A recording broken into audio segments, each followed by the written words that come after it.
Most people don't realize how much their personal information is being bought and sold every day. Data brokers are making billions pulling details about you from public records and the internet, and then packaging and selling it, usually without your consent. That's how your information lands in the hands of scammers, spammers, even stalkers. It's why you get endless robocalls and why ads seem to follow you everywhere. That's where Aura comes in. Aura actively removes your data from broker sites and keeps it off. They also instantly alert you if your information shows up in a breach or on the dark web. But Aura goes beyond data protection. With one app, you get a VPN, antivirus, password manager, spam call protection, dark web monitoring, and even up to $5 million in identity theft insurance. All backed by 24/7 US-based fraud support. Other companies might sell just credit monitoring or just a VPN.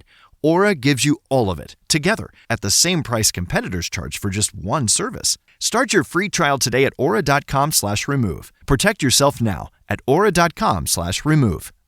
What's your favorite podcast, or? You know that One Nation? This is Jordan Grace, and you're listening to the Social Suplex Podcast Network. BWB, this is One Nation Radio. You better get it right. Rich Latta, James Boyd came to give them life. The Blackest Wrestling Podcast has come to kick all ass and drop it 6 feet if they kicking trash. Word, let me welcome y'all to something different. And if you dig it, man, you should let some friends listen. We be getting it in, that's on the regular, dude. Ravish and flow, but this shit rude. See, James don't rap, so I had to break it down. The whole network, man, we coming for the crown. Raps in the columns, I keep them both covered. Making the beats too, so the listeners can bump it. Hit us with the rating, yeah, I'm saying it's a 5. Before you hit it, talk, bob your head side to side. It's One Nation Radio, and this is the beginning. It's Rich, and I'm here with James. It's time to listen to One Nation. We got to unleash the power of the pyramid. This is Mike Sempervive from WrestlingObserver.com. Check me out on Wrestling Observer Live every day. And also check out your boys, Rich and James, on One Nation Radio. This is Kenny Omega. We're listening to One Nation Radio. Check it out, guys. These guys know what's up. Big Kenny Omega fans, that's all that counts to me. Goodbye and good night. Bang. Hey, folks. Welcome to this week's edition of One Nation Radio. I'm James Boyd, and here we have Rich Latta. What's going on, man? Not much, man. Just watched a down-to-the-wire thriller with the Indiana Fever a few minutes ago against the Sky. This team is determined to play to the level of competition, which makes them probably more like one of the more frustrating teams going. They can beat anybody and then end up in a dogfight with anybody. How 2026 Cleveland Cavalier of them.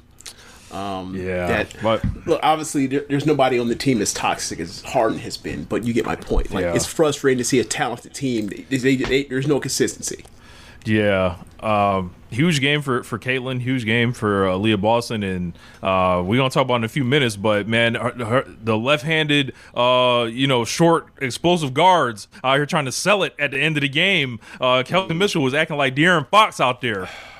I mean, I don't quite think that it is that regular season game will be remembered for all time quite the same way Game 4 was. I guess we get into the NBA Finals, and man, all-time collapse job. Congratulations to the Knicks for not giving up, for running through the tape, if you will, in the race, because they easily could have packed it in. They were down 27 at halftime. 29 in the third, and then the Knicks meticulously walked them down. And I was watching the game with Catherine. I was literally counting. I was like, they're cutting it. They're cutting it. They're cutting it. And like every single point, I would say they're down, 15. They're down 14. They're down 13. And then they finally said it felt inevitable. It was just like the Spurs were not going to get out of there with it. And in the third quarter, they just started getting horrible shots. And I was just settle. I don't even want to say settle because that's not the right word. I guess you could say they settled for some of them or whatever else, but the main thing is just this is a young, frustrating team still, regardless of the upside and the future they have together as a team with the core three of Castle, Harper, and Wembanyama. They are frustrating to watch because they do not play advantage basketball. If there was, it ain't got to be someone to the level of this, but if there was an adult, it's unfair to say this, but if there was a actual real vet that had been somewhere and won something somewhere, or if Greg, or flat out, if Greg Popovich was in better health and we didn't have this fucking substitute teacher coaching this team that is basically like a Ime Udoka clone, which is we gonna play defense and we gonna compete on that side of the ball, and I'm not gonna teach you a motherfucking thing else. This would be the situation. They do not play like they, and there's been a frustration watching Wembanyama's teams these 3 years. Push comes to shove, it really comes down to at this stage, are they going to play like they realize they have a 7'5" cheat code on the team and position his ass close to the rim if need be? When we... Because I tweeted this to Bill Barnwell, because Bill Barnwell acted like he had never... Now, granted, he's like almost like Zach Lowe football in a way. Mm-hmm. Analytical, also digs into the tape, talks to people, knows what the fuck's going on, is a good resource for someone that wants to learn more about the nitty-gritty details of the sport. But that's football. And I know he talks about basketball as well, but he was like, he didn't understand why people were upset with the Spurs taking so many damn threes because they shot lights out in the first half. And I was like, I can't believe you don't understand this, because you understand this very well. Why do teams run the ball? To protect the lead, kill clock. Because they have the lead, or they can't pass. That too. But generally speaking, teams generally in this era of football do not run the ball outside of having balance to make it harder for teams to recognize what they're doing and use play action. But ultimately, they take the air out the ball, Bill Belichick, in the words of Quavo. Right? Take the air out the ball just like a flex. We have the lead. We're running the ball to shorten the game. They had a 27-point lead at halftime. I forgot that it got bigger up to 29. I forgot about that, like you mentioned, Rich.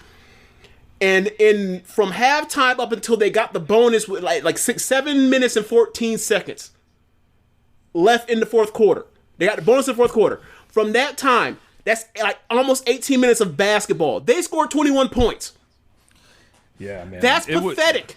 It was so bad to the point like it would be like 18 seconds left on the 24-second shot clock, and they're just throwing up threes, and I was just like, why are they doing this? I was like, why are they choosing this? They're choosing it. They're not being forced into this. And the thing you need to point out, just so you mentioned 18 seconds in the shot clock.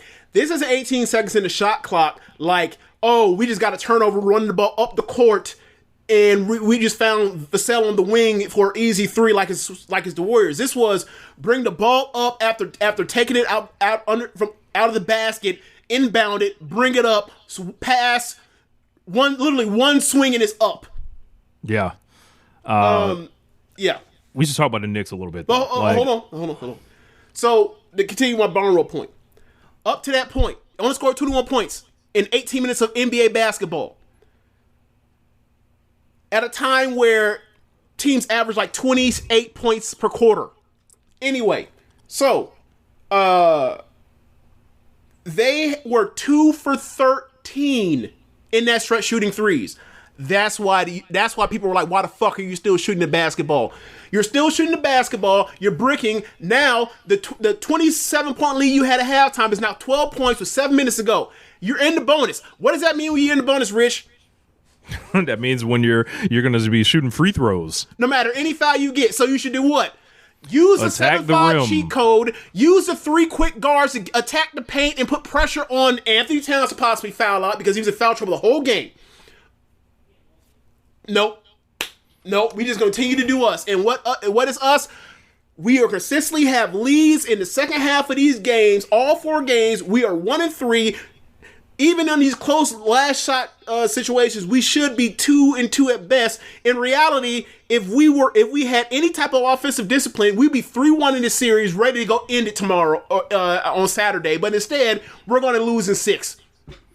It's bad, man. Like, and look, there's a blame pie to go around on this thing. Like, and the reason why I am so disappointed with this Spurs team, and I said the Ime Udoka line, is because the Knicks didn't walk them down by all of a sudden having some spectacular offense, or the Spurs has lapses on defense. They scored 49 points at halftime, which is below at league average. And at that point in time, they should have like 53-ish, something like that, right? Or 56. The Knicks scored 70 in the first half. They were on fire. They couldn't miss. No, 74. You know what I'm saying? So the Knicks, they held the Knicks to under 56 points at halftime. In the second half, they scored 60. This end of the game was 106. The Spurs played great defense against a 5-out offense, and they still lost because it's all on the Spurs' inability to play with the advantage they have on their team. And it worked in the first half. In the second half, when it was time to put them away, they kept bullshitting, and that's how you blow games. That's how they blown all their games in this series. Yo, 29 points. This is inexcusable. This is the largest NBA Finals comeback of all time, getting my 2008 Lakers off the hook. Is that the Leon Poe game? Same series, not the same game. That wasn't the same game? Leon Poe game was game 2. Okay. Yep. And that it was just phenomenal to watch. Like, that building was just like incredible to see. I felt so bad for the Spurs, but at the same time, I was like, if you're a Knick doing this, you are made for life. And I just thought about. I mean, they ain't even got to win their big for life. Look at the losers they have at courtside in the Legend Circle. Yeah. They got Iman Shumpert. They have Iman Shumpert there at times. They have Stephon Marbury at times. They have every generation of loser this franchise has been as outside of Clyde Frazier and right, like all of them. None of them won anything except for Clyde. And New York loves them because they love the Knicks. It's the only, until the Nets came around, they were the only team that that represented all 5 of the boroughs. You could be an Islanders fan, you could be a Jets fan, you could be a Mets fan, or you could be a Yankees fan, a Giants fan, and a Rangers fan. But they're all Knicks fans. Mike Brown coaching circles around Mitch Johnson. Absolutely. That adjustment to get Alvarado in there and took Josh Hart out there because they pulled Josh Hart almost gave it up, but like margin's thin. They just feel like they have like I said it last week, like they can play with them. They have the personnel and they feel deeper and they feel like OG Anunoby just has a game of his life. In game 4. He played better this game will be remembered. He was better in the last game. He just happened to lose. Yeah. He's the Finals MVP. Yeah, Jalen Brunson, he's going nuts. He's averaging more fourth quarter points in the NBA Finals than anybody ever. It's nice for him to do this when he sucks the other 3 quarters of every game. But that's nice. As far as the Spurs, man, that blame pie, we got to cut it up, dog. Like, we got to cut it up. Wemby went 2 of 13 down the stretch, I believe. Missed those 2 free throws, Nick Anderson style. Excuse me. Not quite halfway Nick Anderson, because he only did it once. Nick Anderson did it twice. Yeah. Mitch Johnson, of course, like, just can't stop a nosebleed. He can fuck up a cup of coffee, it looks like. Bruh. And then can we talk about the Wembanyama part? Because he sucks. People are talking about how he sucks, and I'm like, yeah, he did suck. Why is a 7'5" guy playing every minute but one of the second half of a blowout? They're up 29 or 27 at halftime, league out to 29. I was watching it. I was watching literally at the halfway point of the third quarter, and because what they do in the first quarter of each half with Wembanyama's minutes is they take him out at like the halfway at like the 6-minute mark, and then put him back in for like the last few minutes of the first of that quarter of the period. They changed that. They sat him down with like 3 minutes left or whatever. You know what I think it was? There's like 2 plays get run. He comes right back in. He has to finish the rest of the game, the last 15, 16 minutes of the game with no rest. And I'm like, you had a 20.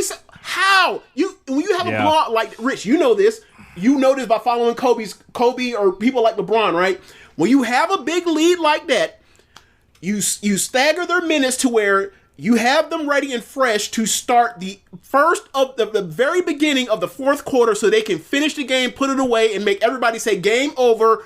We're down 20 with 6 minutes, or well, at this point in this league, like, we're down 20 with 5 minutes left. It's over. Bench the starters.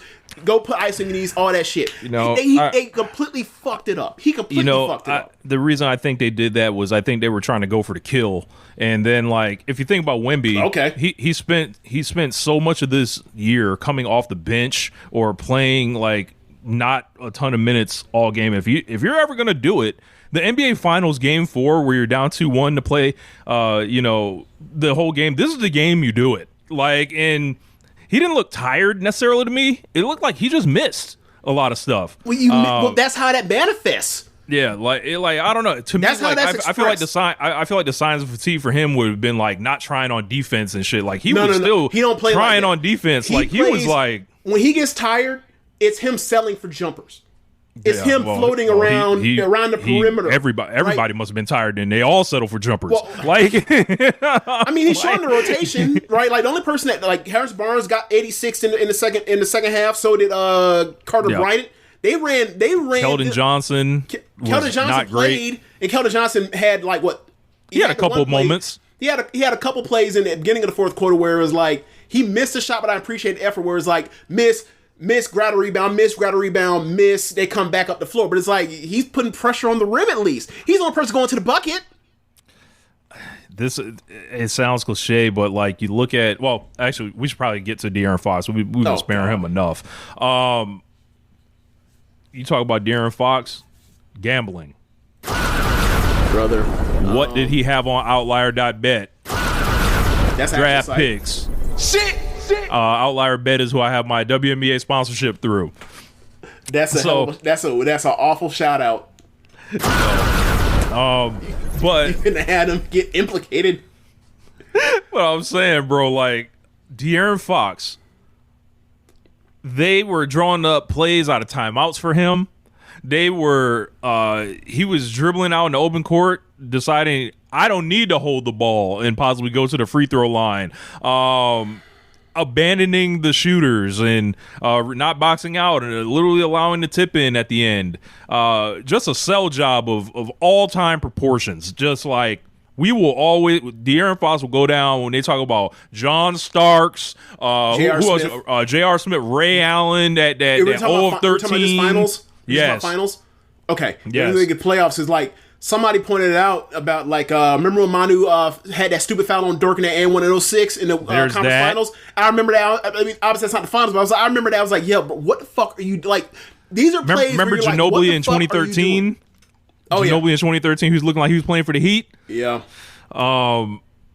Yeah, it's crazy, man. Like, I saw that, and I was like, how many more, like, I was like, because even though I don't think Stephon Castle played like the greatest game, I believe in him trouble throughout the game. Yeah, I believe in him long term. Definitely, Dylan Harper was incredible, I thought, in this game. Yeah. But I'm like, why are people making the decisions for Victor Wembanyama at the end of the day? And then I was like, this is what Shaq used to go through. And like at the end of games, it's like somebody else has to make the decisions, and he couldn't find someone to really make the decisions for him at the end until Kobe Bryant, the rise of Kobe Bryant, and then later Dwayne Wade. Like, that's how he would win. And until Wemby gets, like, it made me think, I was like, what if Ant Edwards was with Wemby? I was like, there would be no issue, like, at the end of these games or whatever. But the Knicks, man, the Knicks are incredible. And very super resilient team. This has been happening since game 1 of the Cavs series. The Cavs beat their ass, and they got to the fourth quarter, and they're like, all right, fine. We're just going to trap James Harden whenever he has the ball. I'm sorry, we're just going to trap Donovan Mitchell whenever he has the ball in crunch time. We're not going to trap Harden because Harden is the actual point guard who will pick you apart if you send two to him. We're going to live with that on offense, and then on defense, and on offense, we just going to have Jaylen Brown isolate Harden and abuse him. His old ass never played defense. And you saw what happened in that series. Yeah. It was one of the most pathetic it feels like a ever three-pointer is coming from anywhere on the court.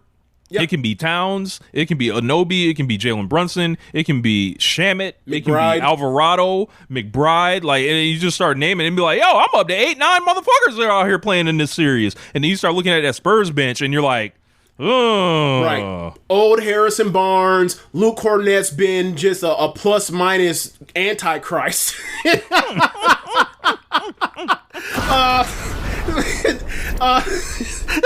Plus minus antichrist. Holy shit. I didn't have that in the tongue. I just like a plus minus. I'm already in the air. What do I say? Antichrist. Fuck him. Fuck him. He for regular season, bro. I remember when the one of the reasons why I started watching the Spurs, or one against started watching Spurs, was them versus the Hornets during the regular season when they were hot. They got hot. And the stuff that they were running two big lineups or traditional lineups with Wembanyama and Cornette, and they were utilizing Wembanyama as a short roller off the pick and roll, and Wembanyama was doing like the Blake Griffin get the pass from Chris and throw up the oop to DeAndre Jordan shit with Cornette, and I'm like, bruh, this Wembanyama has all these skills, but is getting shut off. The water completely getting shut off in the playoffs. Because these young guards, or the two young guards, plus the vet that's a fuck up, they don't know how to play yet. Like if Chris Paul was still on this team, he needs to be on the staff next year. So with the sole intention of point guard academy, Dylan Harper, Stephon Castle continues his learning under Chris Paul, because this shit is unacceptable on how they are running such a sloppy shop offensively. They don't play with advantages. Like, they don't attack the rim. They know they only got Champagny and Vassell as real shooters, and they sit in the corners. They don't utilize them in that way. They just sit them in the corners most of the time. They don't. I think maybe like a handful of times the whole entire game they had a full possession where Wembanyama started like he was at the baseline in the dunker spot. You know what I mean? Like, it's just. Get him close to the fucking rim before he catches the ball. Just make the job and make it easier. I understand, people got to learn how to post up, blah, blah, blah, blah. But it ain't that hard to just get in position. Like, and I take it back. He also had some deep seals in the game. Off like the LeBron quick, transition, seal somebody off real quick. He had one on OG, right? And it's like, if he can do that much, he can go get the ball and then turn and face up from the elbow. They don't do none of that with him. He's more dangerous close to the rim. He's a 7'5". He's like 7'5" Randy Moss. Yeah. I don't understand why their offense isn't predicated on we didn't get the screen. They went underneath the screen. Okay, screen it again. Okay, they went on screen again, and now because they rescreened it, we're like 18 feet away from the first one we were at the 3-point line. Okay, screen it again. You think they're gonna go under at 12 feet? No. Yeah. Make the defense collapse and get wide open shots, or you're in the paint with 2 feet now, whether it's Wembanyama or Castle or Harper. They don't do that. They do it one time. They might do it one time every 5 trips, and it's like that's not good enough. Good enough. De'Aaron Fox has his franchise stuck up for ransom. De'Aaron Fox of Clutch Sports has this franchise stuck up for ransom over the next 4 years. He is owed an estimated $229 million. This man is a career Sacramento King. I don't know why we were ever expecting this man to be some winning player or winner. Like, no, like to be fair, it is in their DNA to melt down. Like. To be fair, they are ahead of schedule.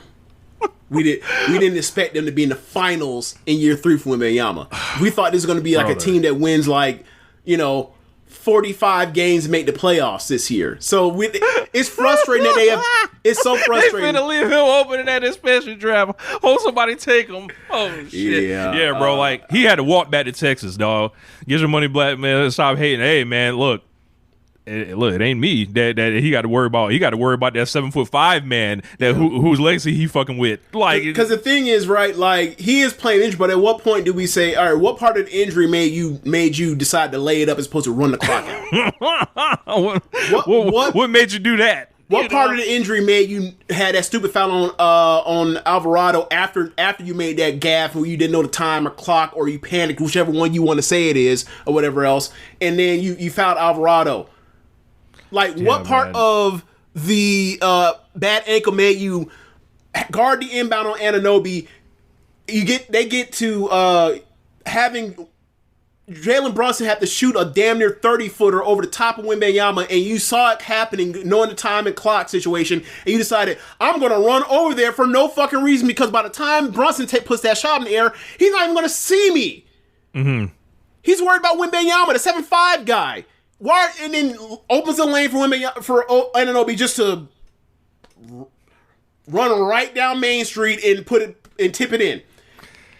And word to God, Wemby ain't ethical. Karma is undefeated. A lot of people talking about the dirty antics of Victor Wembanyama of late, and I'm seeing like there become these more isolated incidents, and I'm like, come on, man, don't end up somebody that's dirty. Please don't end up dirty. Please don't end up dirty. And like, is it a frustration thing? Hold on.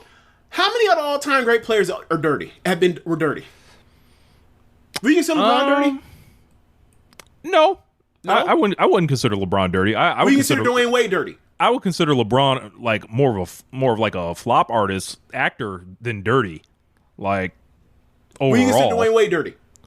I think Wade can be dirty.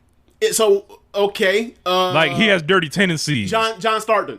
John Stockton's definitely dirty. Isaiah Thomas. Dirty. Did we care? Yes. You hate the Pistons for being dirty.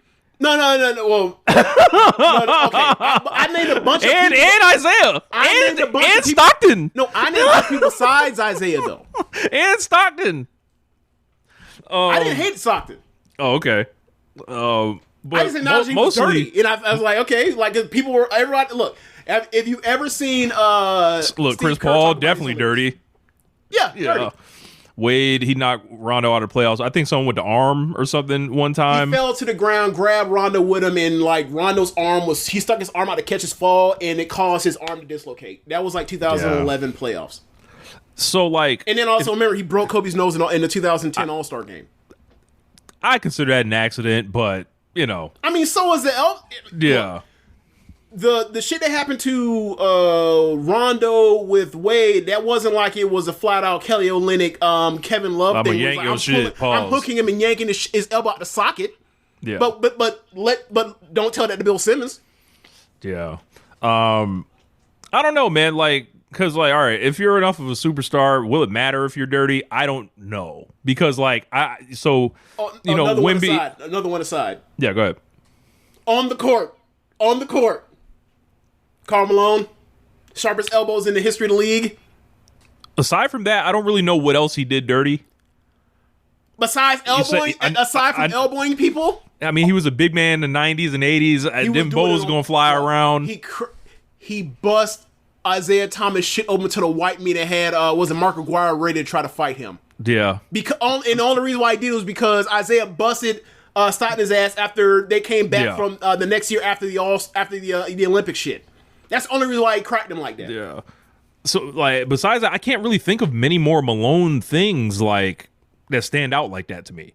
I could be wrong, but Rodman's absolutely dirty. One of the dirtiest ever, and people love him. Love him. I don't think I would consider Mike dirty. No. He did some dirty things that don't matter. It just don't matter. It comes down to, that's what I'm saying. Like, it don't matter how many times you did it. I know Draymond dirty. Look, I know Draymond dirty. Oh yeah. But people don't like Draymond. It's tough, man. So like, people don't like Dylan Harper. You get what I'm saying? Like Ron Artest had a villain arc, and then all of a sudden after the Lakers singing the name change or whatever else, and he got some help or whatever else, like people like him now. He's on commercials and shit. But he was the dirtiest player in the league for a long time. So was Kenyon Martin. Knocked out David Robinson in the playoffs during Duncan's rookie year. I didn't remember that. I forgot about that. Sharpest elbows in the game, man. Yeah. I don't know. It's something to watch. You know, we'll say that. We'll say that. Rasheed wasn't dirty. Rasheed was just a trash talking loudmouth. Yeah, he had more smoke for the referees than anything else. Yeah. But yeah, I don't know, man. I think you know the Knicks made O'Neal dirty. Shit, he did James Harden dirty. Hell, look, The reason why Malice in the Palace started is because he hacked the shit out of Ben Wallace, and Ben Wallace was like, all right, I'll fight you. And he was like, oh, well, I am crazy, but I am not, I'm not stupid. I'm crazy, but I'm only crazy when niggas aren't bigger than me. Like, that's the thing. That's how you can tell who's really crazy. If you really gonna fight a nigga that you know you're gonna whoop your ass. Like, that's the thing about Arteta. I was like, oh, okay. Niggas like, he's under, you know, like, oh, he's uncontrollable. No, he was in control when Ben Wallace mushed the fuck out of his face and he sat his ass down on that stand to get that cup thrown on his face. He was really controlled in, and then he was like, oh, I can fight a pedestrian instead of Ben Wallace? Oh, definitely let me up here and get this off. Yeah. Look, I wouldn't want to fight no Ben Wallace shit. Like, I wouldn't either. So you know what that means? I'm not hacking it when I'm losing a game and it's a blowout. They were winning. Or it was I'm sorry. Either way. Why are you hacking? That's the thing, it's a blowout. Why are you hacking each other? And you're winning. They was trying to send a message out there, man. They messaged their ass. Another one. It's a never winning. Another one. Bynum. Andrew Bynum. Got some all-time dirty joints. Look, I don't hate him. I was gonna say, like, all Bruce right. Bowen, hate him. Everyone hates him. I was gonna say, even like, with the personality, like you the good know, personality, like we know the big JJ Barrera where he does, you know, there's more than just that. The forearm, and then he has no expression on his face, so it's like fucking hilarious to me for whatever reason. But what else? What else does he have? There's one just like that, except that happened before the JJ Barrera I won. I can't remember what it was. I saw it recently. I was like, oh shit, like it's worse. I know Jaja Pachulia definitely dirty. Oh yeah. And people, look, Atlanta fans, they're fond of him because of the, you know, Game 7, you know. Bill Laimbeer, yeah, definitely. Oh dirty. yeah, Bill Laimbeer is like the most hated player of my lifetime. Fuck him. Yeah, interesting, man. Want to do dirty shit and flop, and then, you know. Look, all I'm saying is Wemby run afoul of these Knicks fans, they gonna and sports writers and shit, they gonna try to make that shit stick. Like, watch. No, your boy Jones Jacoby. No, what's gonna happen? Are they gonna talk about him window. like they talked about LeBron when he didn't sign with the Knicks in 2010? Oh no, how did that work out for LeBron? How will his career ever recover from the mighty New York media being mad at him? I mean, you know, they only tend to control everything. Like, you saw all right, time to move on. I'm not talking about that. No, it sounds like it. All right, look, I'll give you this example. The Knicks won two championships in the 70s, right? Yeah. Nigga, we hate the 08 Celtics for how much they milked that shit. These niggas have milked this shit for 50 years plus. Like, and they got 50 years out of this. Whatever happens right now, right? And they win this series, and when Wemby's acting dirty or chokes or whatever the fuck, is going in the documentaries, in the books, in the columns, in the podcast for the next 50 years. Cool, but I'm doing the long game situation on this. Me too. What do you think is going to happen with Wembanyama if you play his career out? You know what I'm saying? Like, people gonna look at it like, oh, you know, hopefully they're gonna look at it like 95 Shaq or some shit, or 07 LeBron. We're like, oh, okay, you got it really young. Ain't nothing guaranteed. The Spurs, I agree. The Thunder in 2012 was really young, and they was gonna own the decade. I agree. I don't. Yeah. I don't think they're trading Dylan Harper in October this year. I don't think they are. I hope not. I hope they're trading De'Aaron Fox. I just don't know who's gonna take them. Remember, they got draft capital, so they obviously they have to staple some They got to staple a bomb to that nigga's back and send them out of town. They got to staple some draft picks onto it to get like a quality big man to you know, or not big man, like a big wing to, you know, make this work. In theory, if that's the move I would make. I don't think it's going past 6. It feels like the Knicks have found a way to get it done, and quite frankly, that building was a legendary environment. No one wanted to leave after the game. It was special what we saw in Game 4. It was like, you know, I mean, they're like this is one of the best. Amalgamation. This is one of the most competitive series we've ever had. All 4 games have been close. These games have been incredible. Like, look at the rating. Best finals I've ever watched. Look at the rating, right? So the ratings for these keep going up and up and up and crazy. And this kind of started with NBC in the West Conference Finals, with going 7, with seeing the Wembanyama in Game 1. People were like, what the fuck is this, right? And then the comeback when they were down 2-3, and then they won the last 2 games. So, like, this has been building. So it's like, as you mentioned, over 50 years of wanting the Knicks being titleless, right? And then you have the next face of the league, or you can call it face league now, whatever. But he's clearly the next guy, the heir apparent, and they're meeting right here, and it's a 7 foot center that can hit that shot. He hit that a 30-footer with 30 seconds left in overtime to tie the game. Like, there's a bunch of we've never seen this before, and the novelty of, and honestly, a lot of it comes down to people heard about Wembanyama. They never saw Wembanyama in the regular season games. They never saw him out here getting, basically Kobe stopped by Sohan or whatever else. They never saw those years. I'm glad you brought that up. He's on the Knicks. Yeah. I can't believe this. The change of fortunes. Jeremy Sohan is going to beat these niggas for the championship. That is just... He didn't beat him. He ain't played a second in this series. But my point is, like, there's all this stuff of the novelty of it's a guy you heard of come, and then like you're a casual fan, you never watched him play until you saw maybe this year's All-Star game, and you saw how he played and made the rest of the motherfuckers try, right? And then you see this playoffs. And what you see from him is all the quirky stuff on social media, which has become divisive now, apparently. Yeah, people are like, it's performative. It's like, well, people are taking candidates of him. Look, I'd rather see people perform than act like fucking nihilists who care about nothing and fucking we have to question if they love the game and especially after what happened with OKC. Like, a lot of OKC and the Celtics from the past 2 years is like, this is a group of people that have been raised online, and you can also trace this back to like similar to like how all these logos and designs are so streamlined and it's all minimalism. We don't want to have anything that anyone can deem weird. There's no personality to any of this stuff. There's no rough edges, there's no grit. It's just everything is so streamlined, and these guys are like, we're not going to give you any personality because we're afraid that someone's going to call me corny and I'm addicted to my phone. Yep.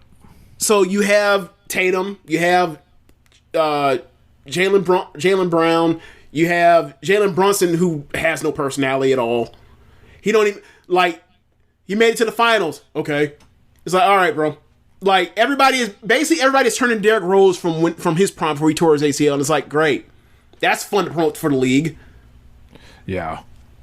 I welcome it. Ethan Saber Jr. 499 Super Chat says, Harden got to be laughing maniacally after seeing the Spurs sell worse. Love and appreciate y'all. I don't know, man. It's a no laughing matter for James Harden in this time of year. Like, it ain't. Do you think he unplugs completely? He just goes to the island, right? Well, there's word that he never even looks online. I don't believe that, but like that's the gimmick and lore that he don't watch. He don't know anything that's going on online. Now, the one thing I would say about the Harden that's funny is like Harden playoffs have been so bad historically that people forget. Like people forget that he was ever in a finals.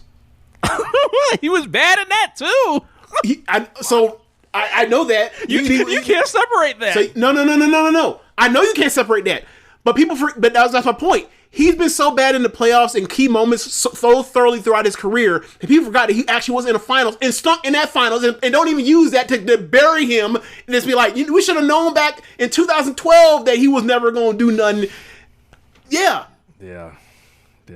And word, the God 96 James. Any Taylor Swift song recommendations? Style. Let's see.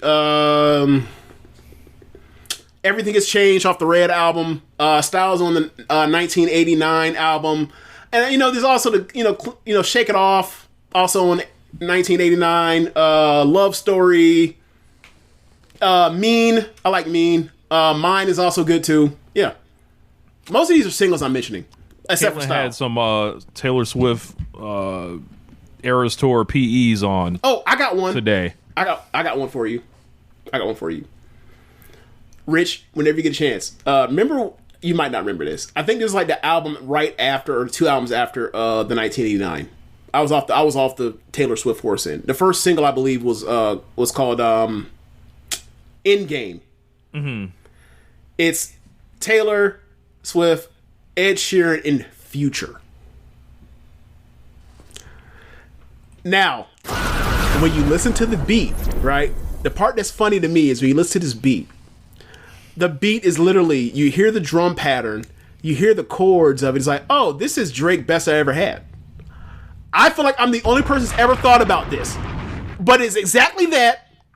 And Future's on it. And when this whole 2024 stuff was happening with Drake and Kendrick Lamar, and he was like, you know, Drake is like, you doing songs for the whites, and you going commercial, you doing something in Room 5, and you making moves based off what Taylor Swift wants. I was like, that's funny. Yo, homeboy is Future. He has actual song with Taylor Swift. Shit. A single at that. It was a music video to this. Shit. Never. I wonder how they squared that circle when they, pieced it up and then did that, Run to Atlanta song. Yeah. I wonder. Yeah. All right. I guess we should move forward and be irresponsible. Oh, before we move on, since you mentioned Taylor Swift, you mentioned the Knicks. Yeah. Monica McNutt. Oh, look. That's an unforced error. Did she have a fetish for this shit? I think like she's just categorically like you gotta tell me the Caitlyn part because I don't know. I only know the Taylor Swift part that happened last. Well, no, she was like one of the big ones during the rookie season. That was just like anything she did was the wrong answer. She was saying Angel Reese was the rookie of the year and shit, and then it was just like, all right, man, like stop, like. Okay, so she pissed off the Taylor Swift fans. Yeah, so last night because she's besides her being on ESPN, she also covers the Knicks game. She's a part of I think the same shit that MSG feed, MSG network. Yep. MSG, like similar to how Mike Breen calls the Knicks games whenever he's not asked to be doing ESPN or ABC shit for the NBA, right? So. During the time when it was a dead period or whatever else, she thought her mic was muted, and they caught her being like, "Oh, Taylor Swift's here," and with her co-host was like, "Yeah, that is Taylor Swift." And then the dude took a picture of Taylor Swift there because his wife's a huge Taylor Swift fan, and she goes, "Why is she even here? She ain't no Knicks fan." It's like, and I'm like, this is unforced error. First off, you own the job.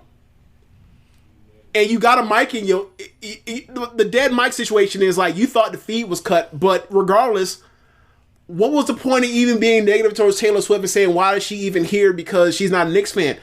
There's a bunch of people ain't there that's Knicks fan. Right. It's Madison Square Garden during Game 4 of the finals, and these tickets are in the tens of thousands of dollars. It's uber rich motherfuckers at this game. Did you say that about Bloomberg? Yeah, like there's like. That's an unforced error, and then people started dropping off when she was out there with these sorry Knicks teams. This is an insult to injury. Wearing the jersey, I knew that. Showing up to the games. games. Knew that. Rich, you know what? Back to 1989, right? You know what the first song, the intro track is called? No. Welcome to New York. That's So I'm sure you've heard about people talking about Taylor Swift is calculating, right? Yeah. So. The Red album is her transitioning from country to pop. Yeah, and it has elements of both. Game 3, yeah. And then the 1989 album is saying I'm full on doing pop. That's Shake It Off. That's Shake It Off album, right? I'm full on doing pop. I'm done with country. There's no country on that album. Yeah. It also coincided with her moving to New York.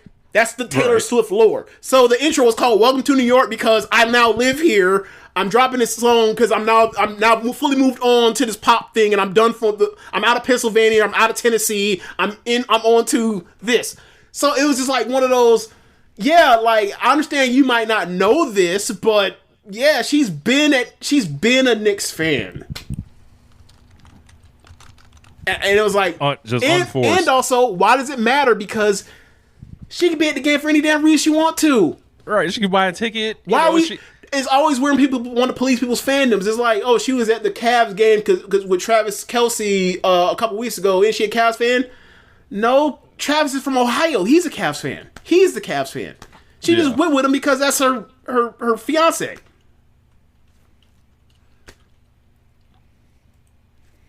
Yeah. No. So unforced error. She's cleaned it up. Look. They called her apologizing. Do you think that was a candid coincidence that she happened to be out there to do that interview for TMZ and the paparazzi? Oh, do you think someone at ESPN hooked her up and be like, hey man, get on the phone call, walk your ass out the building, and you can catch you out after lunch, and you can go ahead and just squash that real quick? Because look, I tell you this right now, I think she did a good job, and she also stood in her square, but you have not that set shit yourself don't matter. up for life. You just set yourself up for life of harassment for no good at some reason. point. And you know who was helping ensure it happened? The Caitlin Clark fans. We were like, hey, Taylor Swift fans, you can find her social media here. Hey, that's nasty. Absolutely. Like, that's that evil whiteness shit that people be talking about when they don't like Caitlin Clark. That shit right there. It's all gang. Because look, honestly, the way that she responded, I was like, that's a responsible way, because a lot of people did be like, yeah, they don't do my bad no more. They just say, like, well, whatever, we move on because that's content now. Yeah. So I appreciate her giving an apology, but it's like, well, some apologies like, hey man, that's on you. You fucked it up. Now your timeline is going to be, and your ads is going to be bullshit because you was unnecessarily rude to a complete stranger for no reason. Yep. Yeah. All right, man. You ready to be reckless on air? God. All right. Where's the recklessness? Okay. I know where we're going. Oh yeah. Okay. So we're gonna talk about Big CM. We are going to talk about the rumors that are out there, if you guys have not heard them, and we are going to wildly speculate on if these things happened, how funny it would be. We are not reporting this. I'm reporting nothing. Have we made that clear? I have across the banner. These are rumors. Do not aggregate. I'm just happy for you that you have reached a point now where like people be aggregating you for any damn thing you say. Yeah. I'm happy for you. At the same time, I was like, see. You can't say shit. And me, I can say whatever I want to because I ain't got no sources. I don't talk to none of these niggas. But you talk to them, so anything you say will be held against you in a public court of law. So let's go. Yeah. Let's go. Do we have sirens? Do you have sirens you can play on the sound deck? Do we have anything like that? Oh my god! I don't know if I have sirens. I can get some and upload them. We need like a reckless speculation alert. Yeah. Or whatever else. Well, that's for future shows. We go now. Yeah. All right. You know what? You know how we got it like this? Like One Nation Radio. We need to flip the joint. None of this shit is like like on the top right there. These are rumors. Do not aggregate like different shit like that. Okay. So I'm just gonna say everything that I've heard about it or whatever, right? And it's not that much, but all right. So as a matter of fact, let me not fuck this up. Hold on. All right. Let's see. Whose text you reading? Can't say. Okay. So like, oh shit. I think the reason that we're talking about this, we should say Jacob 2013 decided to crack a bunch of stuff he heard that were rumors, right? He's just not reporting this. He didn't say it happened. These are rumors. I was informed of these rumors ahead of the time before his audio. Of course, the schedule did not line up. They're not really my things to tell, but since it's out there now, I'll tell you what I heard. So do background. What was the stuff that came out, and then what can you also verify that you also heard? So the thing emerges from CM Punk being gone since WrestleMania, right? Since the main event, there have been a lot of questions being raised, like, "Hey man, where's Big CM? Hey man, what's up with Big CM? Hey man, where is AJ Lee? Hey man, y'all don't want to use him to help draw Netflix viewership looking crazy right now? Yep. Y'all don't want to do that? What's going on?" Mm-hmm. So the rumors are that CM Punk got in hot water prior to WrestleMania because he told AJ Lee to not job to Becky Lynch at WrestleMania for whatever reason. I don't know. And then they asked that man to take a pay cut after WrestleMania. And apparently Big CM ever so what is the litigious, I believe is the word. Litigious, okay. Has threatened to get his lawyers involved. Now, let's start with the refuse the job to Becky shit. Again, what would be the reason for this? Like, what was AJ Lee supposed to just hold on to that bitch? Somebody put AJ Lee over, right? Right? Yeah. Worked with her. Can't give it back, apparently. That's insane. I don't know why that would be something Big CM needs to stick his nose into. And I think the thing is that it wasn't that he told her to basically not lose to Becky, is people found out about it, that it was him behind this. Now, that's dumb. I don't understand the point. It's the women's IC title. It'll be fine. Like, and now think about that Becky Lynch and AJ Lee match, right? Remember how weird that shit was? The whole thing was about the referee. Yeah. Jessica Carr, right? Yeah, and then it was like, we just never seen AJ Lee again. I don't know, man. It could get nasty out here. I don't know. So, this is a funny one. Big CM poking his nose in women's locker room business. Never. Oh man, that's nasty. So the pay cut thing, bro. Look, it could happen. It could happen. Okay. Like, do you think they would have the balls to ask him to, hey man, let's give it a little bit of this back? And also, do you remember to be like, do you remember that clip that emerged with Triple H where he was like, thanks for the house, and like it was like CM Punk, it was like the day of like WrestleMania morning or some shit, yeah. And it was like, thanks for the house, man. And we all know the narrative around this WrestleMania of them not selling a bunch of tickets and whatever it is. CM Punk, ever the worker, immediately was like, nah, man, it's a team effort. I don't think I've ever been happier to hear something for CM Punk like to flip it, and they're recording this shit and putting it out for content. You genius. You genius, Phil Jack Brooks. So I didn't know his middle name was Jack. All right, so here's the thing, right? I don't know whether or not, or I can't even think about or speculate on whether or not CM Punk, WWE went to CM Punk and asked for him to take a pay cut, because that ultimately ain't that interesting.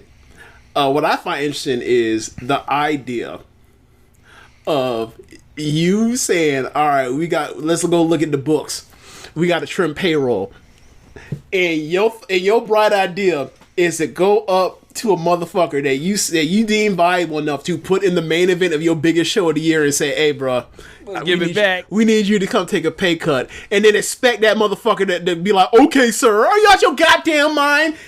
If anybody got presented with that and they did it, off with their head. The French Revolutionists need to come take their head off like they're Marie Antoinette. He's like, nah, bro, we can't be doing this. That is almost as bad as Hogan telling telling Vince that they finna try to unionize. Like, bro, the rising tide raises all, or raising the highest. Sorry, the tide raises all the ships. You lower all the ships when you do some shit like, if you were to do some shit like that. Are you out your mind? I remember when workers' rights. If he took that pay cut, that is. I need Adam Page to show back up on Dynamite immediately with a workers' right T-shirt with a workers' rights question mark.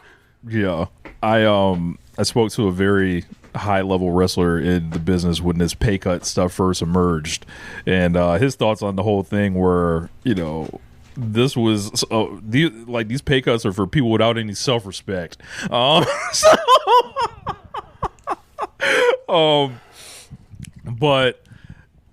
yeah, so with all this, it has led to, hey man, do you think CM Punk can come back to AEW? And then a lot of people started putting this whole thing out of they started fantasy booking it. They started saying, what's the likelihood of this? Do I ever expect this, by the time his career's over? And people were like, yeah. And then the official line is just some never say never type thing, right? Yeah. You know what that means. That means if they could get him in a room, if Tony Khan could, he'd absolutely do this. Rich, we've been saying this since they fired him.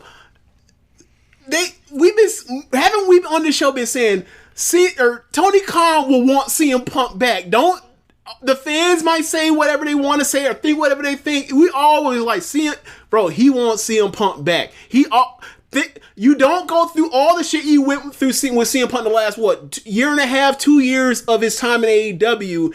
If you ain't in his corner, they let him run a fucking show on Saturday and said no luchadors unless they're Andrade and no Japanese women. And also, you got to check in with Big Phil if with Big should be allowed CM, in if to go into the building. You're like, oh yeah, Christopher Daniels.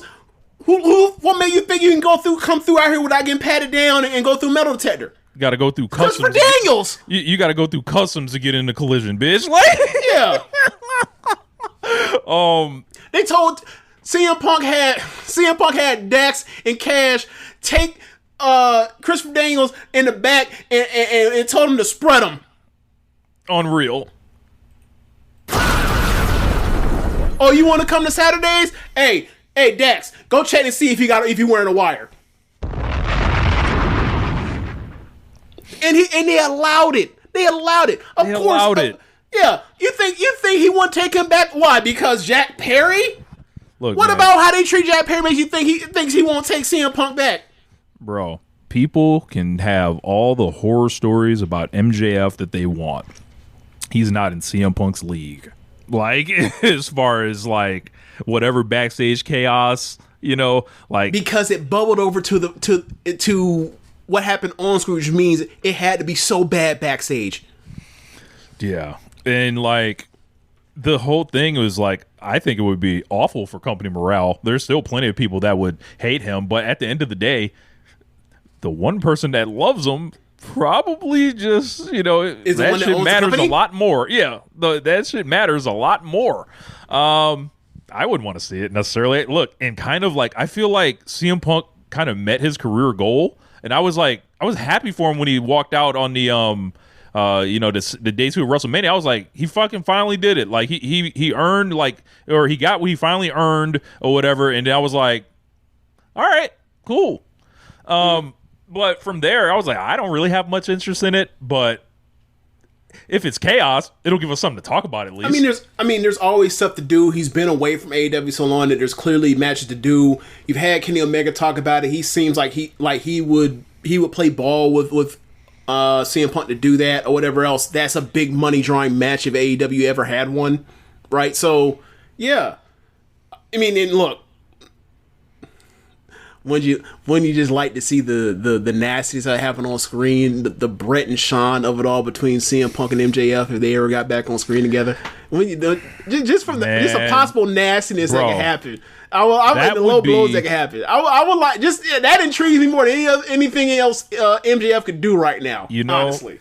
MJF CM Punk feud for me would be it would be interesting for a million reasons. Right. And like, look, I don't gather that those two guys really get on with each other.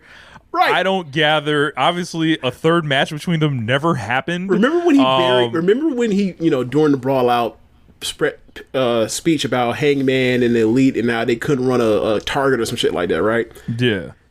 They asked him other questions and then see him about MJF, and Punk was like, dismissive. another prick I'm dealing with. And that wasn't. And at that time, I thought he was trying to turn it back into kayfabe. I was like, no, that's real. That's real. Yeah. That's real. Yeah. So like, look, Big CM, that shit is a shoot, brother. Like that shit is like, you gotta go check in with Big CM. Yeah. Tony Khan allows that shit even to The best part, the real interesting one said James likes drama. You mean to tell me you don't find it intriguing to figure out, who... Look, Morris Day, Prince, Apollonia, the beautiful ones. Do you want him or do you want me? Because I want you. And Tony Khan is Apollonia. Who is Tony Khan going to choose when both of them back under the same roof? So funny. It is very funny. And mind you, like, I don't even know to say the rest of that, but wherever Big CM goes, chaos follows. Typically, he's been largely on his best behavior in WWE. This is the first time people have thought Mount Brooks may be erupting, as they call it, and it actually feels a bit more normal doing this rather than these fake work shoot promos that were like, if you completely like remove everything you actually know about CM Punk, like you have to completely deprogram yourself to enjoy, I think, some of the things he comes up with verbally now. Yeah, but hypocritical stuff all the time. Yeah, like I think the only thing that might be fun is like him and AEW is a heel now, like, but you gotta like do it for real. Like, it can't be he's actually a baby face and he's trying to sneak shit. No, if you're gonna do it, right? Go there, go low, right? Never know who might pull up to my desk, Never know. Maybe Big CM will come on One Nation Radio and talk about it one day. Never know. The airways are open for any professional wrestler actually that will want to come clear the air at any time. The funny part is, from what I hear, they be coming to you unsolicited too.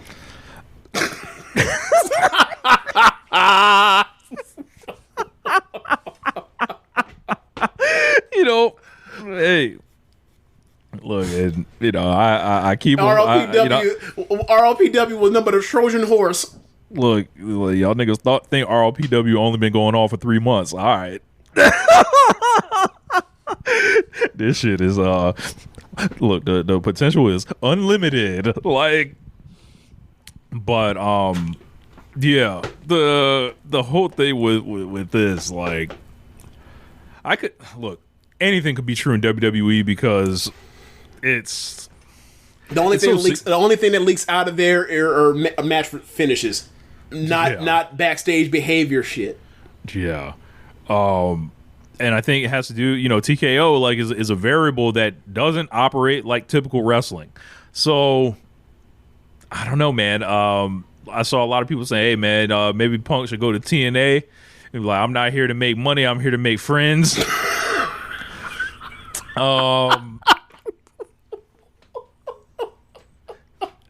CM Punk should buy the NWA. People have said he can really be Harley Race. Oh my god, that shit ain't happening, man. He can book to his heart's desire. I don't know, man. Whatever it is, I'm sure it'll be interesting to talk about, and whatever. We'll see. Oh my god! All right, you got anything else on Punk? Or you want to move on? I got nothing else on Punk. Yeah. So. But most people don't realize how much their personal information is being bought and sold every day. Data brokers are making billions, pulling details about you from public records and the internet, and then packaging and selling it, usually without your consent. That's how your information lands in the hands of scammers, spammers, even stalkers. It's why you get endless robocalls and why ads seem to follow you everywhere. That's where Aura comes in. Aura actively removes your data from broker sites and keeps it off. They also instantly alert you if your information shows up in a breach or on the dark web. But Aura goes beyond data protection. With one app, you get a VPN, antivirus, password manager, spam call protection, dark web monitoring, and even up to $5 million in identity theft insurance. All backed by 24/7 US-based fraud support. Other companies might sell just credit monitoring or just a VPN. Aura gives you all of it, together, at the same price competitors charge for just one service. Start your free trial today at aura.com/remove. Protect yourself now at aura.com/remove. We'll talk about Vince and Janelle Grant now.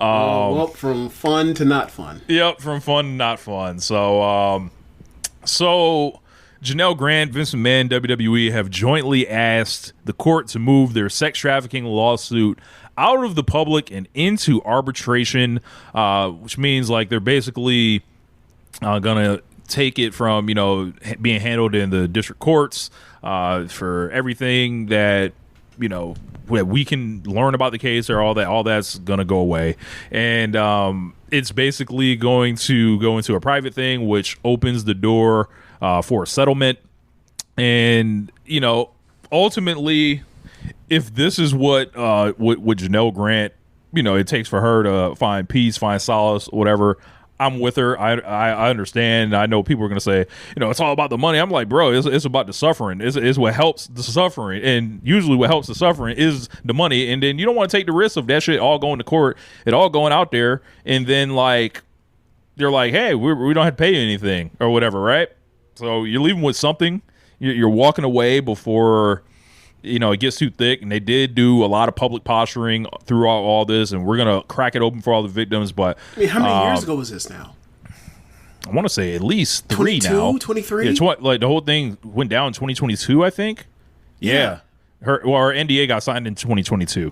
Okay, her NDA got signed in 2022. He stopped paying it. It's 2026.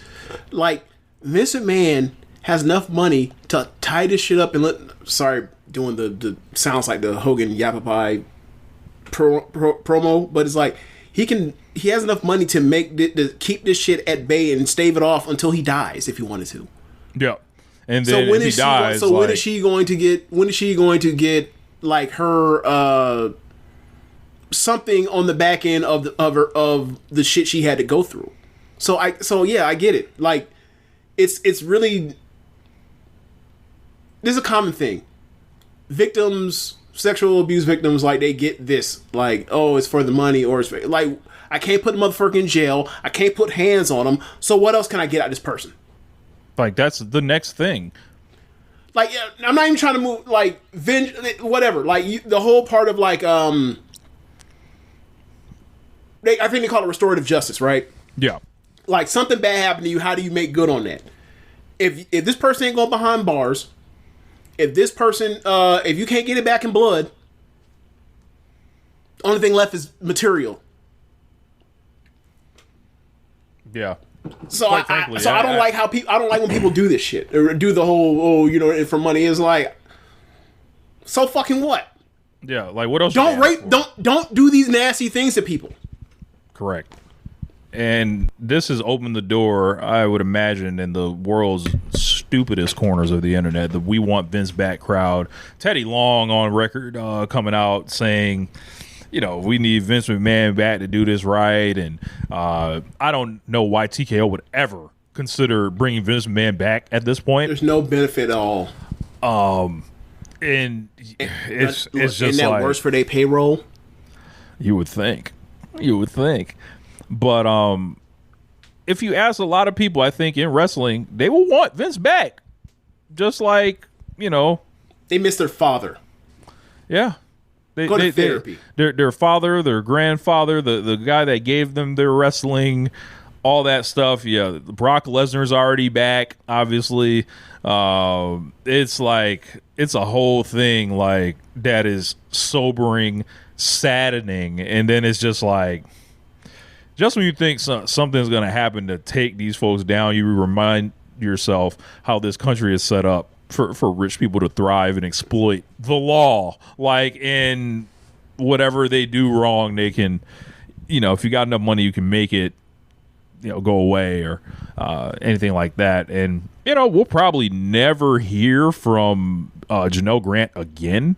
But, man. I mean, we don't, like, look, these famous victims of celebrities or whatever else, this ruins their lives, and then while their lives are ruined and they're on their own small life because they're not famous, their lives they have all this stuff that jumped upon them while they're just trying to live a life post this, and it's going to keep coming up.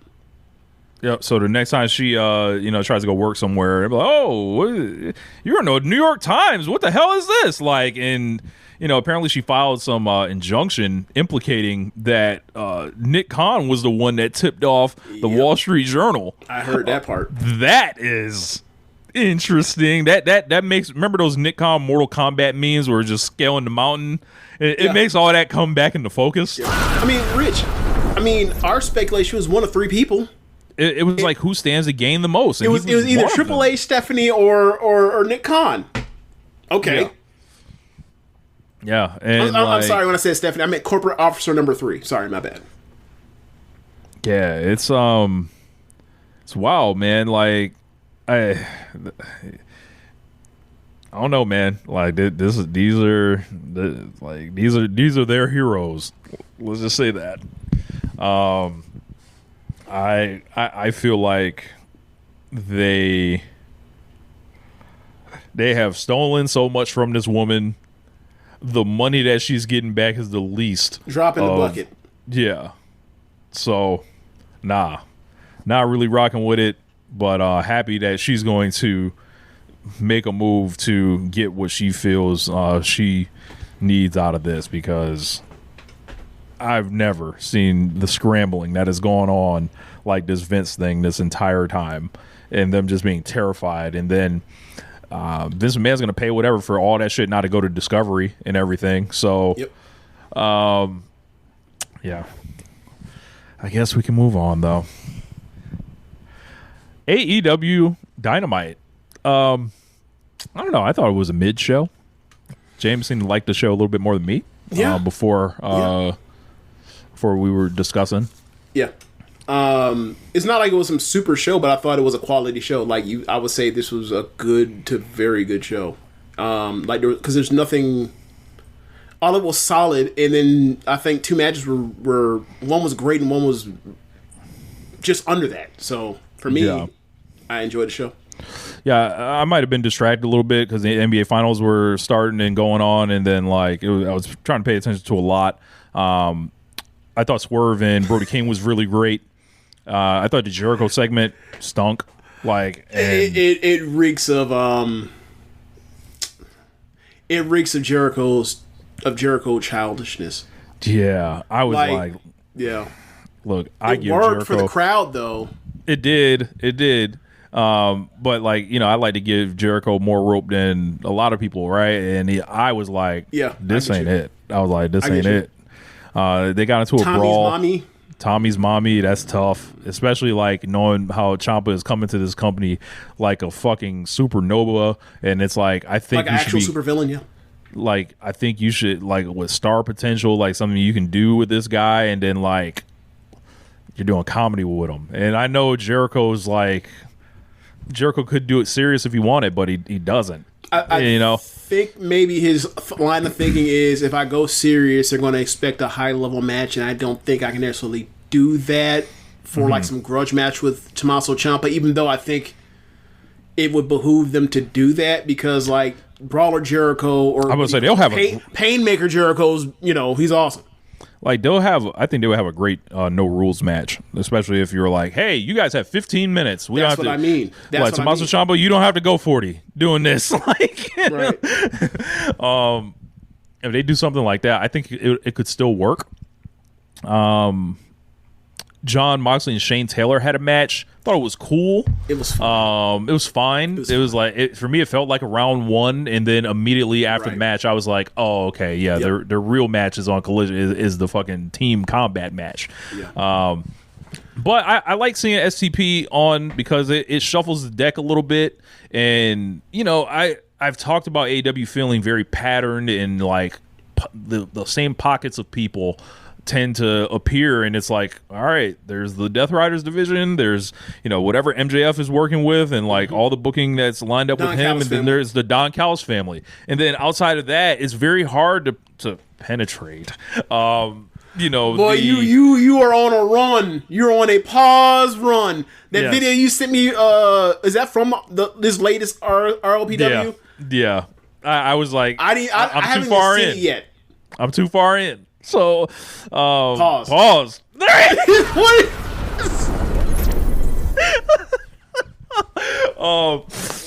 But yeah, it's very difficult to crack that veneer of those three entities, and I think that's part of the reason, as you see with Kevin Knight, why he has ended up in the Don Callis family, because it's and looking at how MJF and the Don Callis family are overlapping now, potentially with this whole story, I'm and they've been teasing that for a while. They have been teasing that since before Fletcher last left with the injury. So that's been in the brew for he's been outsourcing all this stuff to Don Callis for money, and he's sending goons at MJF's problems. So that works. That's perfectly fine. Yeah. But as the thing with what took so long with Takeshita is this stuff is all interesting works, but you can't let it last that and drag on that fucking long. You kind of have to.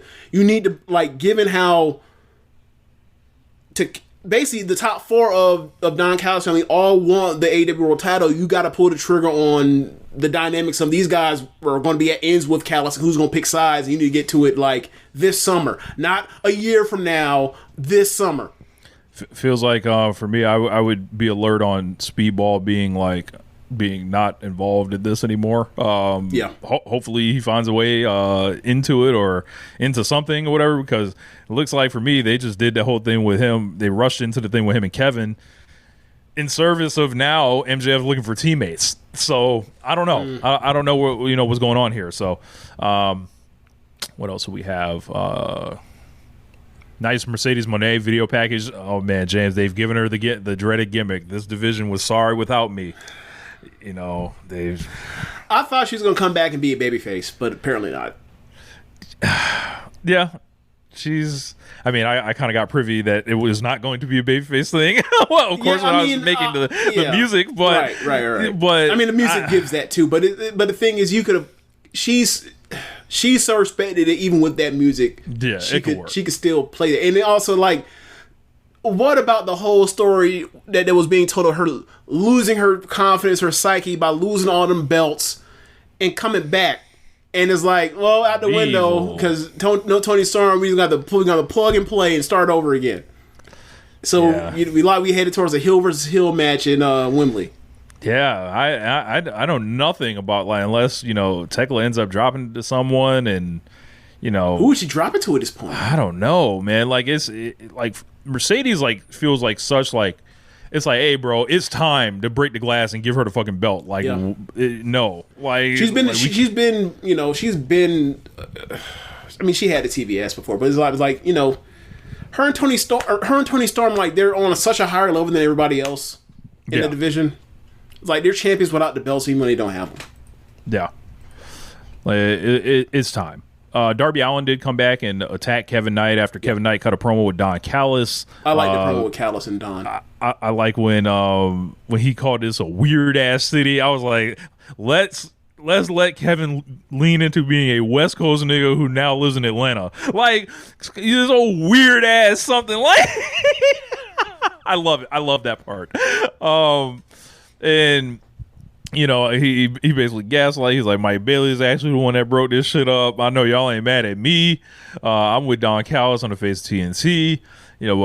He's basically they're positioning Kevin pretty strong here. Darby then attacks him with the skateboard and all that. We hadn't seen Darby since Double or Nothing. He said, I hope New York was worth it. I hope New York was worth it, bitch. And presumably a Kevin Knight, Darby Allin something. I don't know when.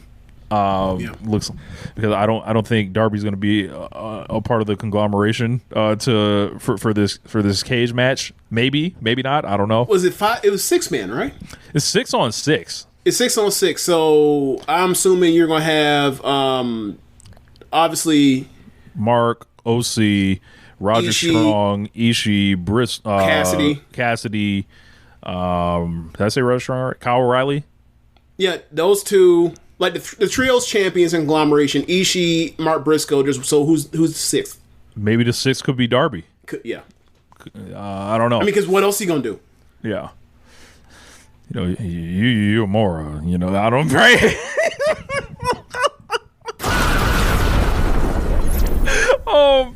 And speaking of that, especially given the handshake deal at the end of the show between MJF and Kevin.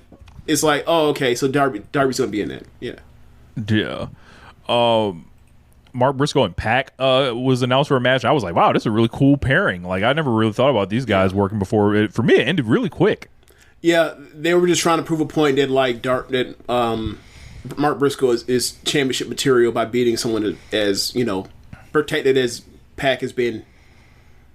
Yeah. Let me present it as well. Presenting is different, but yeah.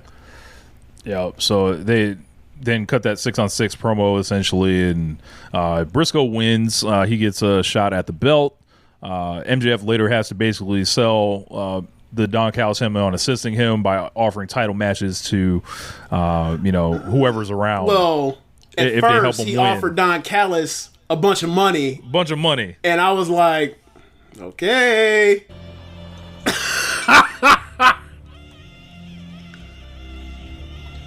Bro.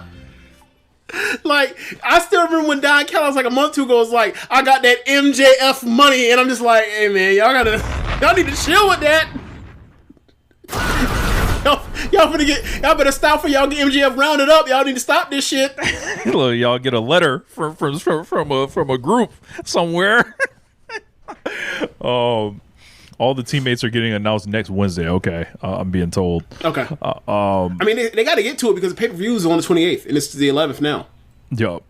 Don Callis against Andrade against Orange Cassidy. Yep. After that, I actually stepped out the room as this one was happening, James. So yeah, so this segment's match on the show. Like this match, this is like the most Orange Cassidy match since Orange Cassidy has been back from the shoulder injury or the pec tear, whichever one that was. Right. Mm-hmm. Match starts and Andrade, he does the rope snatch spider thing with the tranquilo pose in the ropes, and then Andrade, he takes off the pants. Actually, before he takes off the pants, Orange Cassidy unzips the zippers on the pants, and then Andrade takes off the pants to just go into the trunks and the boots and the knee pads, and then Orange Cassidy proceeds to take off, rip away jeans to reveal the regular jeans he always wears. He had jeans on top of jeans, and the top jeans were ripaways. Rich, I fucking died. I was like, what? Like, you silly ass nigga. They knew this match was coming. He's like, hey man, I need some ripaway jeans to outdo Andrade. The crowd lost their shit. He goes to the corner, he kicks the bottom turnbuckle repeatedly. So then, later in the match, Andrade gets the advantage on the outside, or actually end up on the outside. He takes a picture with a fan, a dude, and I was like, okay, Gay Pride Month. And then later they go around the same corner, and Orange Cassidy's there, and he sees Leo Rush, Blackheart Leo Rush. Oh right? my god! And he says, "I want to take a picture." Leo Rush is like, "I want to take a picture with you, Orange Cassidy." Orange Cassidy makes his face like it's awkward, whatever. It's like he's not in a conglomeration, but they keep doing this stuff together. He's like, whatever, right? So then. Andrade beats up Orange Cassidy out. He attacks him while his back was turned towards Leo Rush for that picture, right? So Andrade, after he attacks Orange Cassidy, turns back around towards Leo Rush and he goes, "How you know?" And Leo Rush goes, "He knows." How you know? He knows. Insane. How you know? It's fine. And I'm just like, man, this is the stupidest fucking gimmick. And I guess on ROH, FOH, I'll explain to y'all what I think this gimmick actually is. I'm not gonna say it for free. I'm sorry. They're gonna have to wait a whole another half of the year to get behind the paywall for I actually say what this is. But once I tell you, if it stays the same.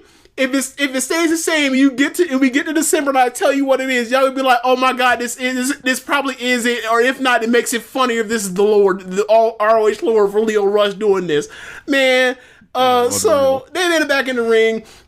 Orange Cassidy, they tease like they're about to do a second rope Spanish fly towards the vertical ramp, and Orange Cassidy thwarts it, ends up throwing Andrade over onto the ramp, and then he does like a jump off DDT. He hits another top rope DDT, and he couldn't get the pin. And then he sets up for the orange punch in one corner, and then in the other corner is Andrade trying to recover.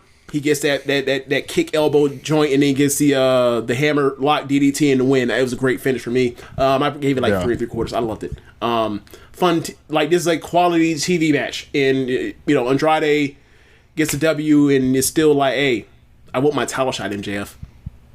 Mm-hmm. Yeah. But yeah, that was it. What's after that? I forgot. What else do we have after that? So they showed Will Ospreay and Alex Windsor in the hallway, the thrill of victory and the agony of defeat. Yes. People started being really mean to Alex Windsor online after this, and I think those folks should be ashamed of themselves. What happened? What were people saying? They started basically just saying she's booked as Ospreay's wife, and she's 2019 Candice LeRae and all this other stuff. And I'm like, I think y'all are doing way too much. Like, that is, I don't know. That's just people looking for shit to be upset about. But I'm like, I feel like they've done a good job just establishing Alex Windsor as her own person, personally. I don't know, man. I don't know. Yeah. I think she ended up deleting her socials. So, they got that loud.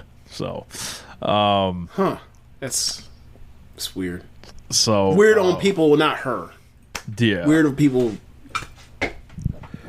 So Ospreay basically said nothing stopping him from going to Wembley Stadium. Nothing stopping him from going to the main event of All In, being the world champ. And he said, I can't believe I'm saying this, but I do owe something to the Death Riders. I don't know what he's talking about, but imagine we will find out. Finish, got people to help when people run into the fuck up stuff. Yep. And then, she cried in his arms, and then he ended up pushing the camera away. Yeah. They played a video package of Tekla and Stardom and everything that had happened, and they showed Teruo Okada getting his ass whooped on international television. And apparently the opponent for Tekla has been revealed. Of course, she spit on the star from this taping or whatever that's about to happen. So Tekla at Forbidden Door, I don't know if I should say this out loud because it's a spoiler for Saturday. I think they revealed it Saturday. It shows spoilers for the pre-tape show that airs on Saturday. Cover your ears for the next 5 seconds, 10 seconds, whatever else. All right, go ahead, Rich. Tekla versus Starlight Kid. Oh shit! Yeah, that's gonna be a real one. So that's her first time in AEW. And I mean, obviously she's came over here before. She's done Spark Joshi and obviously done the shows with Stardom. But yeah, that's cool. Was she in the Trios Ring of Honor match before? She was in the Ring of Honor match. It was her, Tam, and Kamatani, something like that. Yeah, something like that. It may have been Azumi. I can't remember. Yeah. So Tekla and Starlight Kid is going to be out of this world. You give them hell. How many minutes, James? I mean, they're in Stardom. You need 5. Damn. I don't think we can do 5. We need to get them 8 to 10. No. My point was like, I mean, you remember the Hazuki and Starlight Kid high speed match 2019? Like Tekla's not as good as Hazuki, but my point, and she's not as good as even Starlight Kid was at 19 at 20. But you get my point. It's like, she's really fucking good. Or sorry, wait, was she? I'm blanking. No, she was 19. I think I like that Forbidden Door match. She was Starlight Kid was 18 when that happened. Sorry, 18. She was 18. But yeah, just it's gonna be good, man. It's gonna be really good. Yep. I like that match a lot. So who else who is better to come defend the star if it's not Mayu Iwatani being spit on? Well, why can't she can't defend the Stardom where she's no longer with the star? Correct.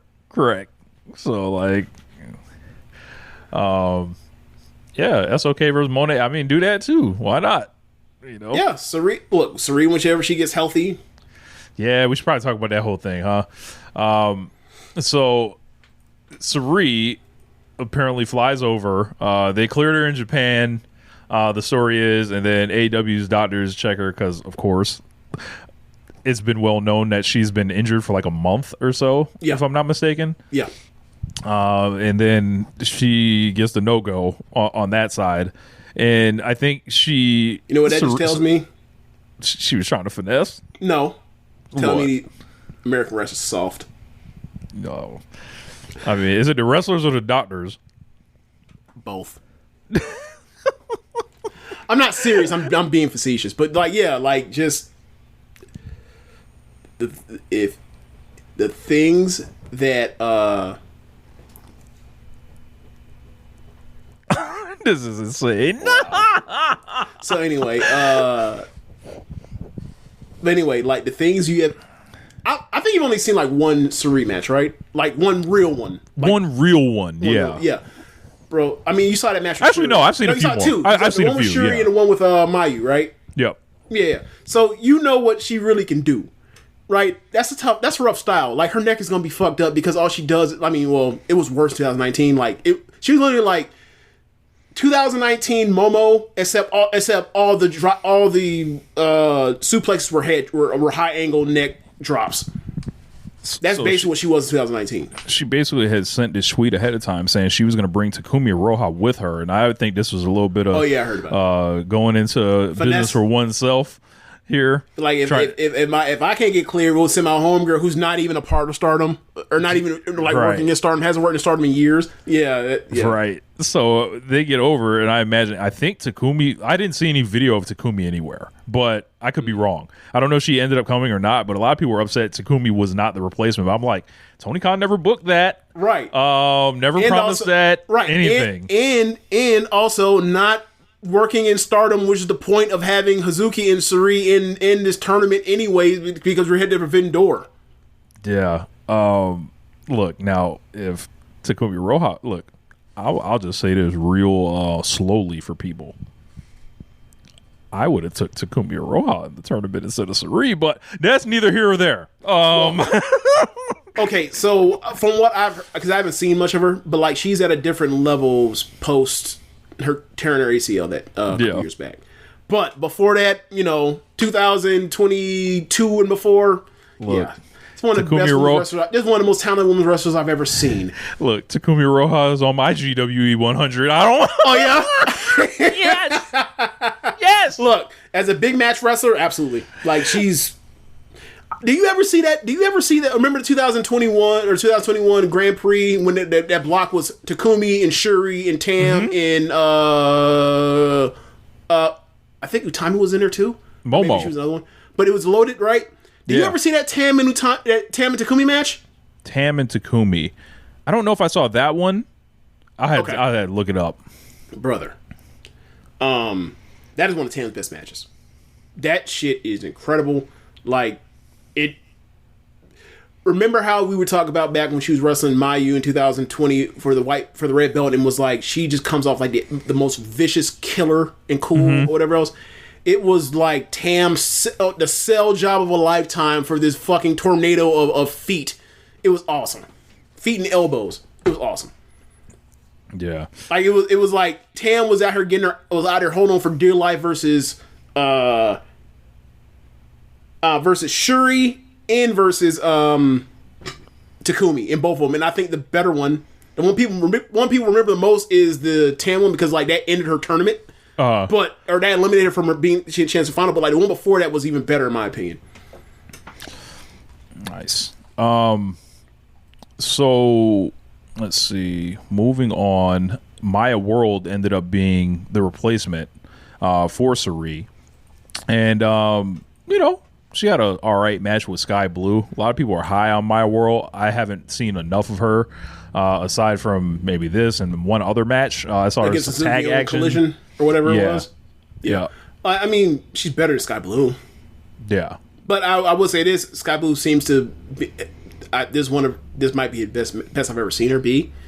Like I saw this, I was like, oh wow! Like I'm watching this, and I'm not like, why the fuck is she on my TV anymore? Or at least I think today she's when coming I watched along a little bit. Like she's coming along a little bit. Good. That's the point. She's young. Like look, I change my opinion of wrestlers as I see new information. I try to be fair on this. I don't hold grudges. Oh, you sucked when you were young and you're green or whatever. I was like, if you get better, you get better. Yeah. So unlike that moves. Anna Jay. That moves Maya World into the semifinal against Athena, and then Mercedes and Hazuki on the other side. That kicks off next week, I believe. The Mercedes and Hazuki. That's going to be incredible. That's going to be a star-making performance for Hazuki. You're like, oh, you can get a job in America now all of a sudden. Yep. If you want one. Yep. She might not want one. Remember when she retired that first time, she was like, I already wrestled Madison Square Garden. There's no place else to go. What about Wembley Stadium? Would you like to do that? Yeah. We'll see. So they did announce Zack Sabre Jr. They did a video package for him, and then I was like, oh, okay, it's Zack. And then towards the end of the thing, they were like, and that's why he's going to challenge Kenny Omega. And I was like, huh. I was disappointed. I wanted Kenny versus Shingo. I didn't know Kenny was going to be booked on this shit at all. I thought it was rather, if you're going to roll a Kenny Omega match out, can we try at all, please? Can we try? How many names are you going to come on the list of New Japan guys on the roster right now in 2025 or 2026? Got their year wrong. That you would actually pick before you get to Zack Sabre Jr. Shingo, Ishii, but Ishii's kind of Ishii already over here. He's spoken for. He's spoken for. Ishii do Forbidden Door. He's on. Look, he should have an AEW logo. I pick Shingo, absolutely, 100 times out of 100. All right, so, but their roster is like grim, like it's bad. Like I said that myself in message. I was like, it's so the roster is so grim. I cannot look around that roster and be like, I'd rather see all these people in there than than Zack. Zack has risen to number 2. Maybe 3 behind Goto. They always had great matches. I mean, Tsuji. But Suzu's probably going to be champ, so I know that's probably not right, not feasible. All right. So, but yeah, we're not doing that armbar shit. Like King of the North said, do some flips. Tell us that Sabre Jr. It's time to be versatile. It's time to be athletic in the ring. Let's get it popping. We not laying on the ground. The whole match, and I just hope they they do something. I hope they try. All right, Rich. So, can you do me a favor? Can you pull up Twitter and go to your mentions? Let me see. Yeah, man. Like I need to put it on the screen for the listeners too, or viewers as well. But yeah, man. Like, I got a split here. Hold on. I don't get why you hating on Zack Sabre Jr. Man. Every time that man show up to Forbidden Door, he usually has the best match unless it's Will Ospreay. So, yeah, man, I just don't. Trying to get it loaded in right here. Yeah, so like I don't get it, man. I think the disrespect you give Zack Sabre Jr. after all these matches he done gave, even with his style that we don't like. I think that it's nonsense, man. Because it could always be a whole lot worse. You could be out here on the go home. You could be out here on the go home show of Forbidden Door and with Jey Uso in the ring with Kenny Omega, and he says, "This your warning shot." Bow.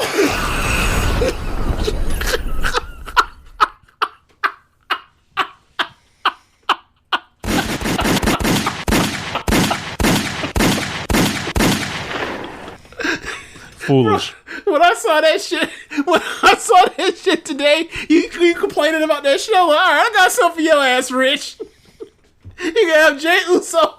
You can have Kenny Omega versus the Yeet Man Jey Uso in the Forbidden Door that involves WWE and AEW, the most evilest of timelines ever. That would be sick. That would be disgusting. Yeah,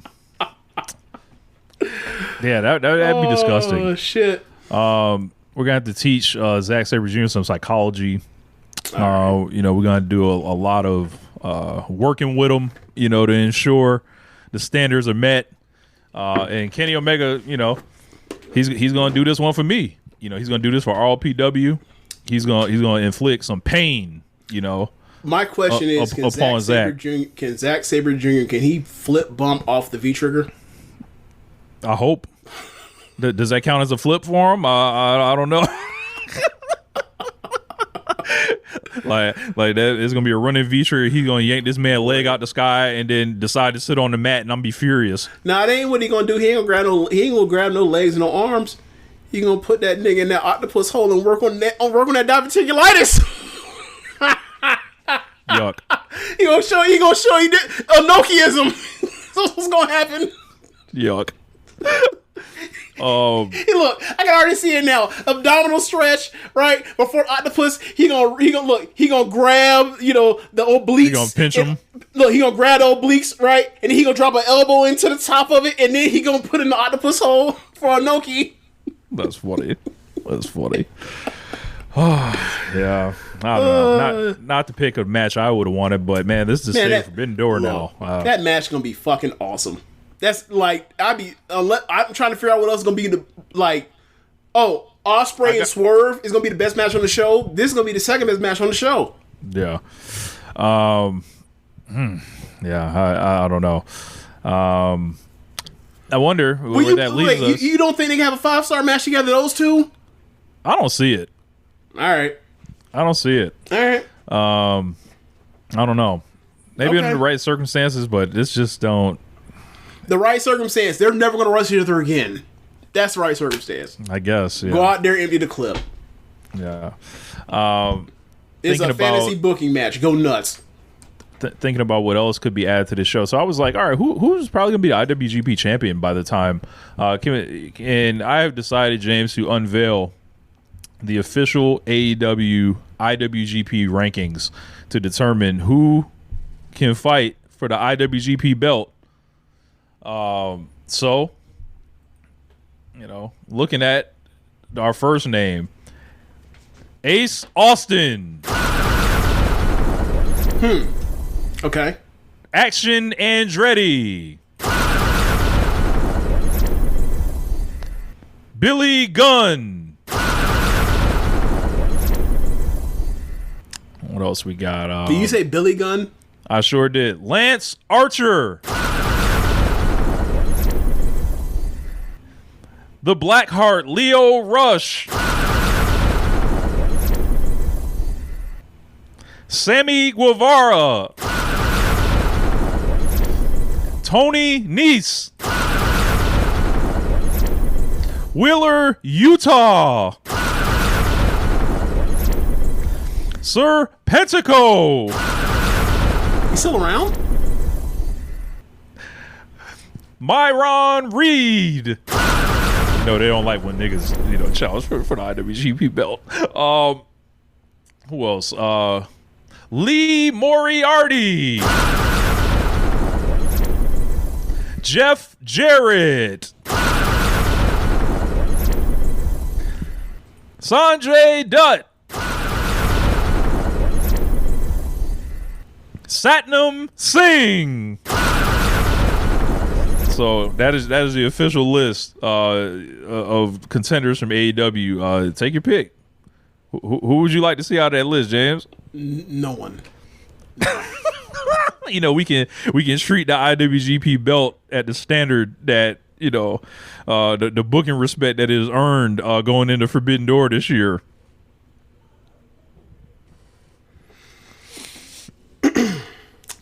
They gonna do their part or no? I mean, if Tsuchi's a champion, Scorpio Sky, bring him back. Look, man. Trent Beretta.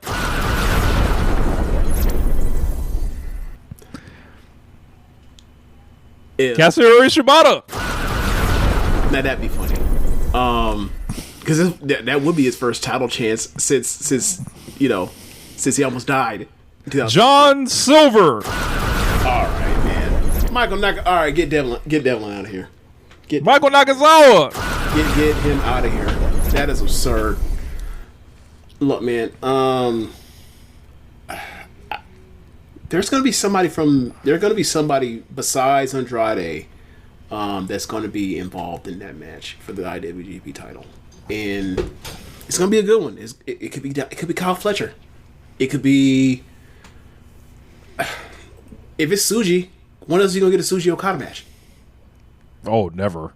Who's doing that job? Okada just dropped to Takeshita. How you getting him to do 2 in a row like that? Like, look. Ain't he making $3 million a year? Yeah, he is. Okay. I did have this thought though. Does he want to go to WWE and get $3 million, and then 2 months later they whittle it down to $250,000? I don't know, but I did have this. Bandito's a good answer, by the way. Bandito is a good answer. I was thinking, like, if Kenny happens to pick the belt up, we all think, it's Kenny versus Will at Wembley. What do they do with Kenny in the meantime? Can they do Okada Omega 6? Can they give me some type of fan service?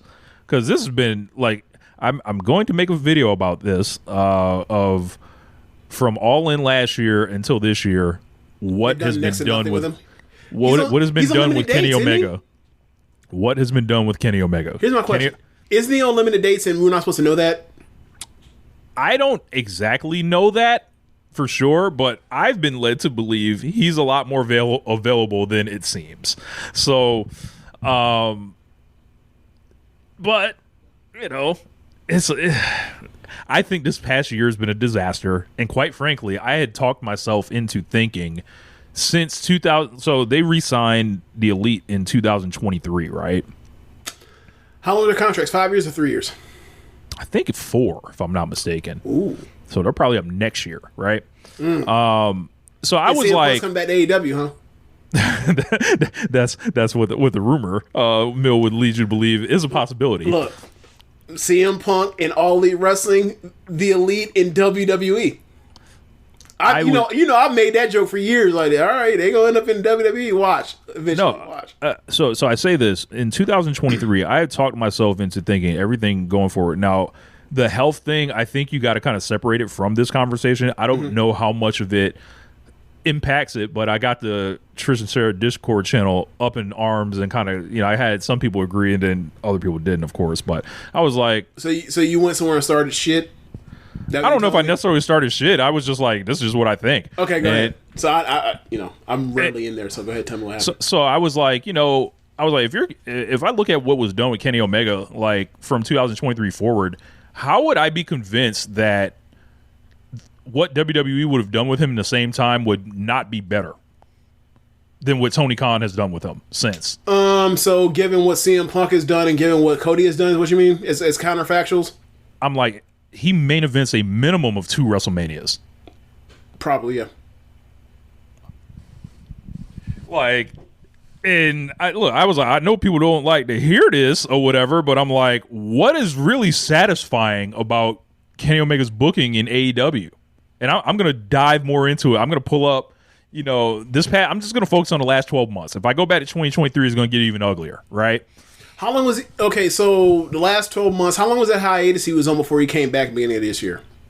I think he was out maybe, I think it was October 2023, November 2023, and he returned at Wrestle Dynasty 2025. Okay. So, actually, we can take it from Wrestle Dynasty forward, because that's when I started, like, getting vocal about these complaints, essentially. But I was like, how I like if people were impressed by what they did with Kenny Omega and all this time, I would like to tell me, like, what were you impressed with? I mean, he's had some high level matches in the company. Oh, that's him. Look, Kenny Omega is not the problem here. Oh, okay, I get you. Like, when the bell rings, he's who we think he is, even to this day. Yeah, right.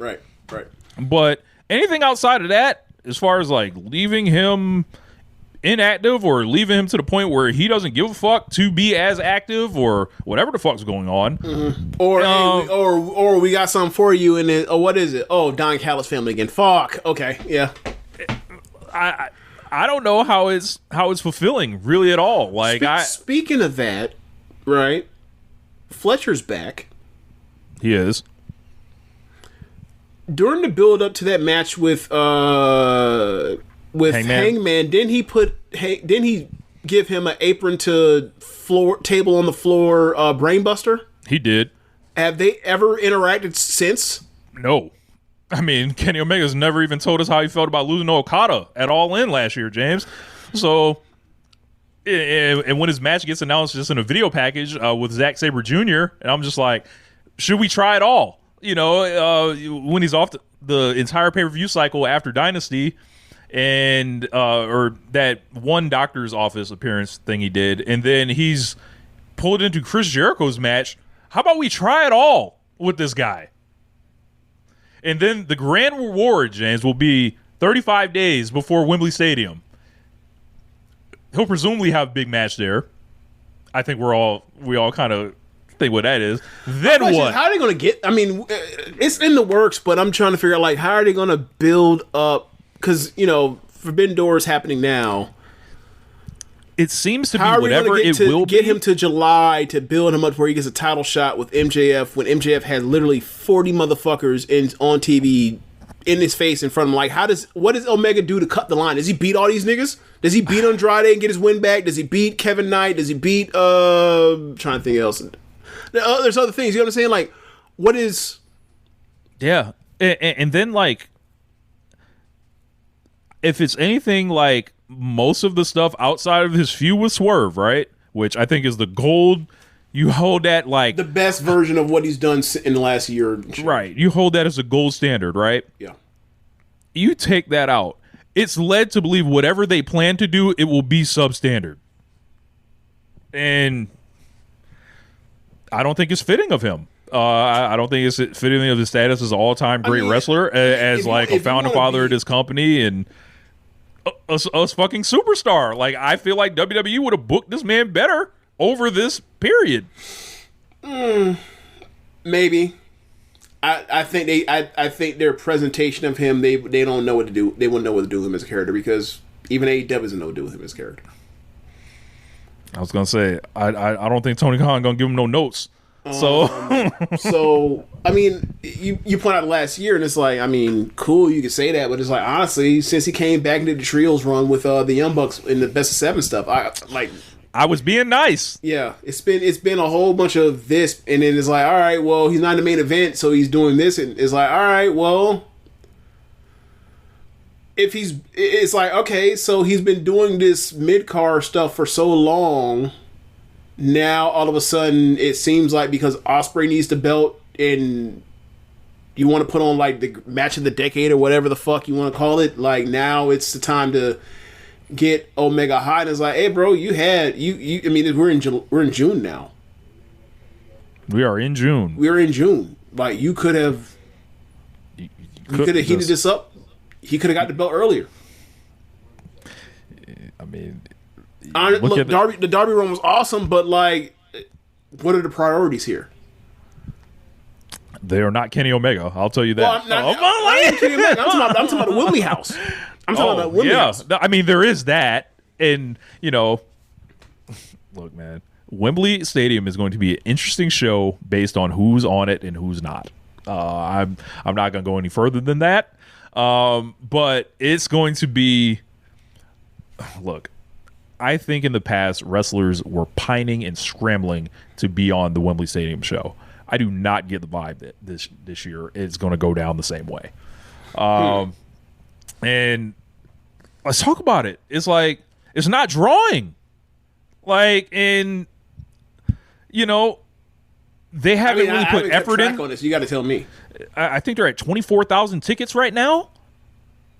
Yeah, still. Like, I mean, I can pull up WrestleTix or whatever, but I'm like, Kenny Omega presumably will be a babyface. Will Ospreay will presumably be a babyface. I don't know exactly everything. Like, they have spent more time, and you look at all this, right? And also, like, all these, what is Moxley playing in all this shit too? I was just about to bring that up. I was like, all the complaints that I had regarding the Jon Moxley situation with Ospreay, I was like, is this a destination, or is this like side work? I'm like, how about we worry about this stadium and like that goes from the top of the card, and then you work in the Darby Allin title reign, which I was skeptical about. I was like, what does this do necessarily for the long term? Because I happened to kind of see the chips where they were about to fall from the night that it happened, and even before that. So like, for me, I'm like, if they have this stadium show that is not drawing in the way it's supposed to, right? And I know I've heard all the things. It's the third time in 4 years, blase blah. I'm like,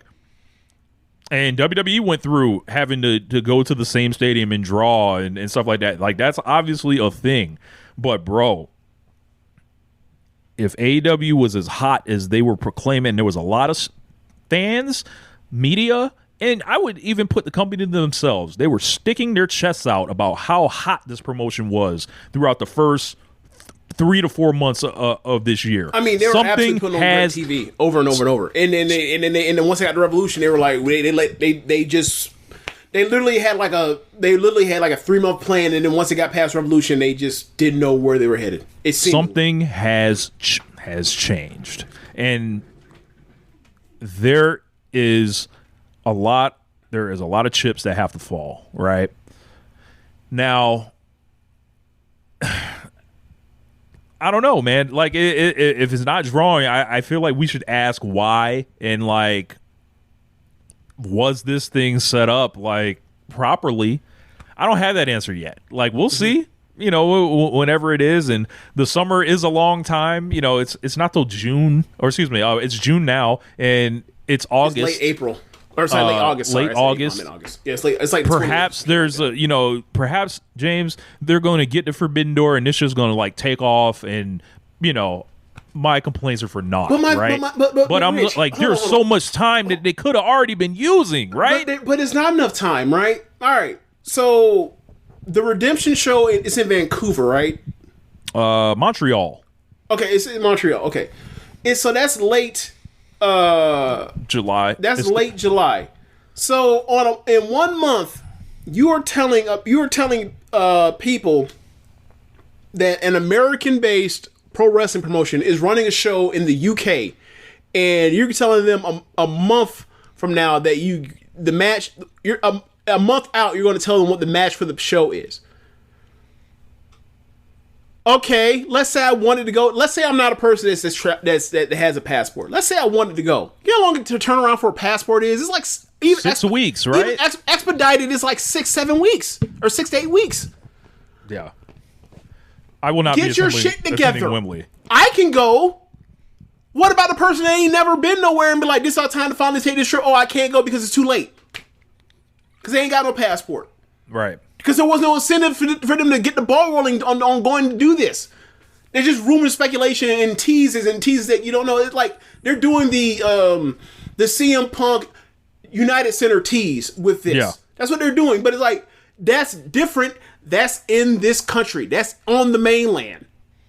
Right. And that's like not the biggest show of the year. That's not like, a hallowed thing. It's not an event that's like this hallmark thing of the company, and that has direct comps from presumably a weaker creative year. But the first time you go there, you're going to see the 80 that they put in there. You're going to see the 56 or 55 they put in there the second time, right?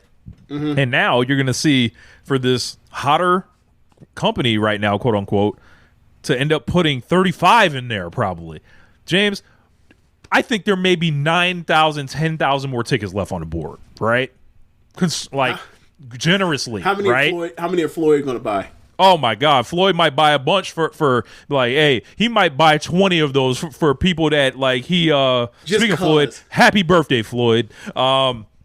He might buy 20 friends if they ain't got a ticket and they want to go to Wembley Stadium. Floyd might get you on 20 of those, right? Yeah. Now look. That's tickets to the show. That ain't no plane ticket. Right. You got to get your ass there. Yeah. Like that is the biggest purchasing price for this.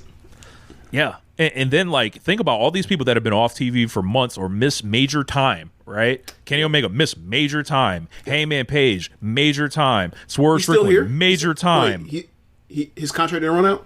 No. Oh, okay. It could have. I mean, he's still available. Was that Revolution or was that the paper? Or was that before that? Revolution. Yeah, and like the answers are like, I'm like, okay, maybe we should get these people that have like drawn historically for the company in position. I don't know, perhaps an idea, but. Oh my God, Rich! I just thought about this. If it's MJF somehow holds onto this title, he takes it into Wembley versus Ospreay. Mm-hmm.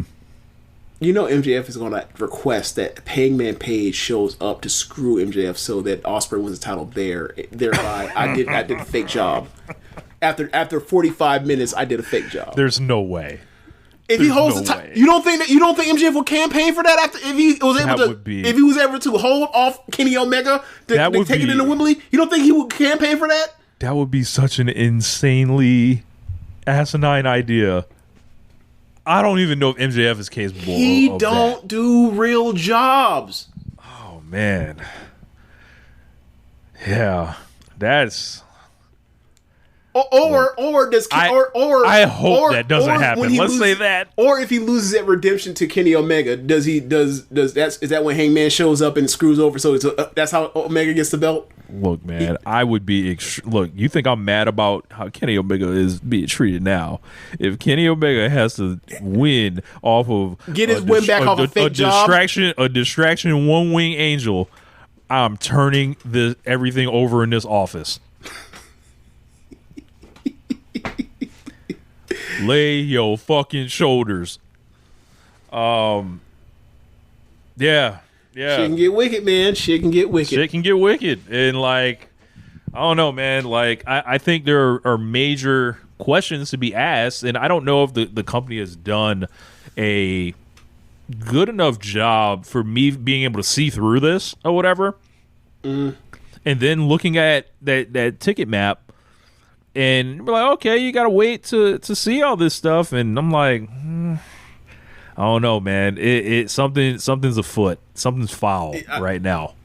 Look, I'm sure there are people that are holding off, but the point is, they're holding off. That means if they're on the fence, you need to get them the reason to get off the fence and onto a plane, and it behoove you to let people officially be like, hey, now, like. They should be figuring this shit. I mean, obviously, we got one half of it figured out at Forbidden Door, but they need to be like, had this shit basically locked in. Like, basically at Forbidden Door, both of them. But it ain't gonna happen. Like, nope, we gotta wait. Like, bro. They still got the Mexico show. Oh my God, that's the beginning of August, isn't it? I believe so. The Mexico show, they've got the Redemption. They've got the Clearwater show. When is that again? July what? July 8th. July 8th, okay. I think those are probably like your 3 events that are, because it's going to have a unique location. They're going to try to do, it's outside. They need to get this shit done as fast as humanly possible. Yeah. God bless them. Glad I don't have to book. But look, if I was booking, this shit would have been settled a long time ago. Nigga, we would have been on the road to Wembley Stadium by Revolution. Like, and then yeah, but detours and turns were made, and now we're sitting at 24K right now. All right, everybody knows everything, right? Right. I don't know. I thought different flavors of ice cream was going to make it happen. I guess not. Man, I don't know, man. There's going to be a book written about 2026. When does that book come out? No, that one already dropped. Okay. Have you read it? No. Fuck no. Like, why you say it like that? No, because it's one of those, it's like a coffee table book. It's not like they're cracking some shit open or stuff that's cool or anything. So wait, after all that shit Cody was worried about, like nothing? Nothing. Wow. That shit, I mean, it had to be nothing because that shit came and went. I ain't hear nothing about it. So right. Yeah. That shit dropped like last year or whatever. Crazy. But what I'm saying is an actual book will be written about 2026 AEW. It is going to be fascinating. So, but end of the night, we spent a lot of time on that. Yes, we did. Swerve versus Brody King. These two always have good matches together. And they had another one. They had another one, as you mentioned. Swerve had not wrestled on TV in 77 days, to continue the theme of the last segment. And I was like, when Swerve came out, I was like, it feels kind of awkward. And it feels like he's not connected to the world of AEW at the moment. He's in the tournament. He had his match with Bandito. Very little time to establish himself on the mic. He hasn't been getting promo time, seemingly, at least live in the ring. And this one is clearly, for me, it was booked as the B side of the tournament.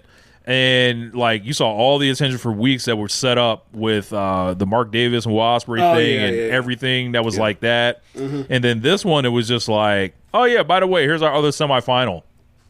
I don't think they really gave this one the I would say attention it deserved, but Brody King and Swerve said, fuck that. We're gonna take our attention. Yeah, it was a great match, and like I like the idea that Swerve understands that like the size difference. He has to tell a story of I'm the heel. I have to be especially brutal and give that guy a lot to put over how much it takes to put away a big mean motherfucker like Brody King. And it great job illustrating and expressing that idea throughout the whole match. He's got to keep that top rope house call. I think that thing is like sensational. And you know, he can hit that house call pretty much all over the ring, springboard style, off the fucking apron if he wants. He can do it anywhere. It's really just a it's like his V-trigger essentially. Yeah. So I don't know if he wants to use it like he can use it as a kill shot in a way the V-trigger never really is, unless it was supposed to be for Allen Angels, but who actually worked in an ROH match recently, or against I think he worked a collision match against Shane Taylor. Remember when like he came back and Omega was like, "You ruined my career." Allen Angels is pretty cool about that on Twitter though. Like anytime like I see like he's back or something, I'll do like a retweet. I'm like, oh no, it's a man that killed Kenny Omega's career. He'll like the tweet or whatever. That's funny. So he gets it. Yeah. Speaking of that, Ryan Sam, whenever I see any of his tweets, is like he's off the propaganda machine. Bro, he's totally like disconnected from all that shit now. Yeah. It's so funny. Yeah. What can change in a few years. But yeah, that was the show for AEW. Swerve strong win, and it's Swerve and Will, and they've got. Think about this: Swerve and Will wrestled the Young Bucks last year, and the stipulation for that match was neither of them could challenge for a year. Ospreay never ended up challenging anyway, right? And Swerve got a couple shots, but they're in each other's way. Title matches? Yeah, he was in that 4-way. Oh yeah, I mean whatever. They could have found someone else to do that. Yeah, like, and that's why at the time when it was happening, we were like, it's more intriguing if they had lost. And we had literally said that was going to be the Owen final. Yeah, I think we did. It's like they should just lost and then like got each. It had Swerve lose his fucking mind. Yeah, and then now they end up in each other's way. And then remember when Ospreay went away, him and Swerve were like basically like on the entrance way, and they were like raising each other's arms and shit. Like, so like there's a lot of stuff that they're gonna, I think, call back to, and I look forward to them getting on the mic with each other, because I imagine whatever they say to each other is gonna be pretty interesting and probably like it's gonna call into question a lot of their recent actions. So one thing I thought about while watching, just like recently about like American WWE and AEW is like, hey man, like what has been like the best few most memorable promos you can remember like so far this year? And like outside the Darby crying situation, I can't think of any. I mean, a lot of them CM Punk ones where he was like completely lighting like conventional wisdom on fire. Yeah. But like, ain't none of it. Okay, so actually, it was early today, because what happened was I had ran through and listened to the clip of me losing my mind over Cody cutting that promo about that American ass racist promo about Ogogo, right? Yeah. And I thought to myself, like, 'cause I was wiping my ass with that whole promo piece by piece, and pointed out that people loved this thing and thought it was an all-time promo. I was like, man, this ain't the Ellis Island promo. This ain't the promo you cut before the first AEW pay-per-view in regards to Dustin. Get out of here with that. Yeah. And then made me think, yeah, bro, there is nothing like even touching Ellis Island I've heard this year in AEW or the stuff I've heard from WWE. Not even close. I mean, that's all time promo, so like it's a bit unfair. But at the same time, it's like where are like the Eddie, the CM Punk, Eddie Kingston, MJF, John Moxley promos of like 2 years ago in AEW? Those don't exist no more. People not getting handed mics. MJF's getting the only person getting handed. MJF's getting handed a mic, and MJF's promos aren't necessarily to inspire you. I think Kenny Omega did a decent job against him, but nothing like classic or all time or anything. Right, that's what I'm getting at. Him and Hangman, I don't think they got to that level. They tried. I don't think it reached there. It was more. I remember like the night that he unveiled that stipulation. I was there in Sacramento, and it felt awkward and weird more than anything. It didn't feel like, yeah, let's get him Hangman. Like it was like, oh no, like what the hell is this? Like, I know, dummy. No one asked for you to do this. Yeah. We need inspiring heroes, and there's not a lot of them walking around. And then Ospreay. It would be Ospreay. Like they took the mic out of his hand too. I mean, Ospreay when he came back a couple weeks ago, he did cut a great promo, but it's not remember his first when he first signed full time with AEW. Yeah. Like every other week, he was cutting a killer promo. He ain't cut one of those since he came back. Yep. Yeah. There's and they kind of need him to start doing that and soon. Like I thought when he cut that promo a couple weeks ago before the Owen started, that was like the start of this, and then not backstage promo stuff with Moxley and Windsor and Omega. Yeah, there's a lack of babyface promos going on all over this company because like I look Mark Briscoe tried one, but I wasn't feeling it. Who? Mark Briscoe tried. I wasn't feeling it. The one a couple weeks ago I liked, but not this one from this week. Yeah. It's just go up and down the roster, man. Find me the good mic guys that are gonna get time and then got a chance to do something. Like Takeshita doesn't talk for himself. Like it's tough. Kevin Knight as a heel, I like his promos better now. And look, they turned him heel. So maybe he was had an inspiring babyface promo in him. We'll never know at this rate. Bandito. They don't try with Bandito like that. Yeah, they don't let that happen. They don't let Brody talk much either. Brody King might be like, yeah, the Darby thing. As you mentioned, Darby Allin has never been some electric talker or anything like that. He's very hit or miss.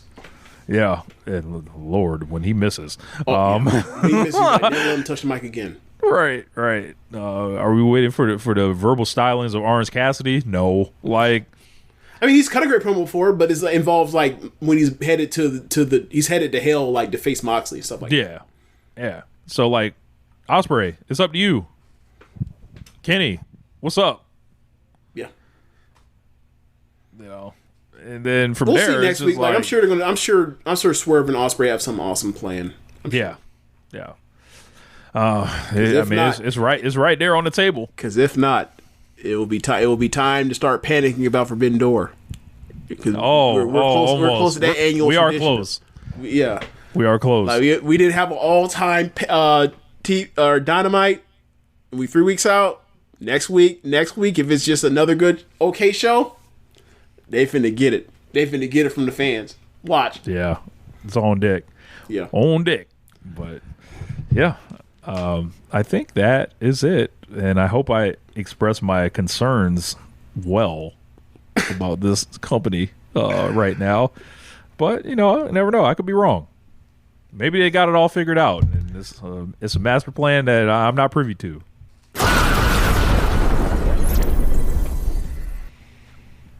But indeed, the saxophones are getting louder as we get closer to Wembley.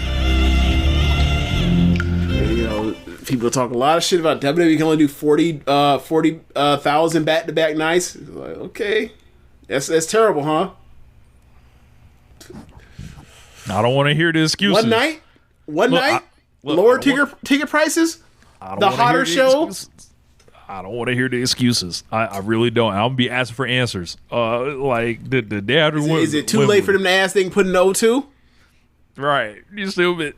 There's a black girl lost shoulder. Oh, you five. So which one? All right. All right, y'all. Thanks for listening. If you're watching, going to be a bomb threat at Wembley, James. I listened to our Hogan podcast too after he died, where he was kicking his ass, kicking his casket. Yeah. So it's funny that you mentioned Hogan just now. Yeah. All right, y'all. Thanks for listening. If you're watching from the stream, be sure to wait till the show notes are up, or the show is up, and you can go to the show notes and you can donate to the Red Circle link there. And be sure to listen to other shows on the network. Besides One Nation Radio, you have Keepin It Strong Style, All Things Elite, Imps Adventures, Wrestling Out with Chris Things, Tunnel Talk, the Trish Sarah Wrestling Podcast, AEW Match Guide, and Joshi'ing Around. Thanks for listening, y'all. Later. Peace.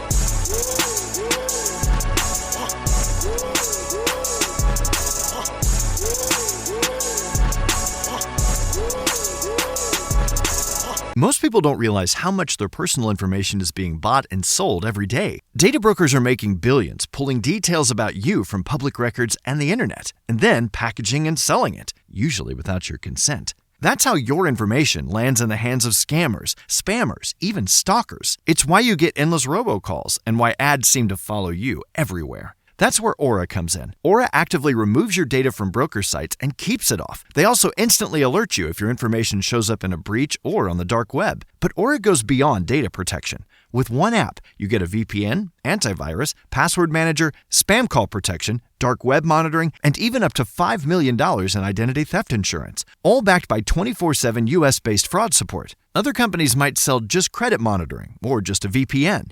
Aura gives you all of it, together, at the same price competitors charge for just one service. Start your free trial today at aura.com/remove. Protect yourself now at aura.com/remove.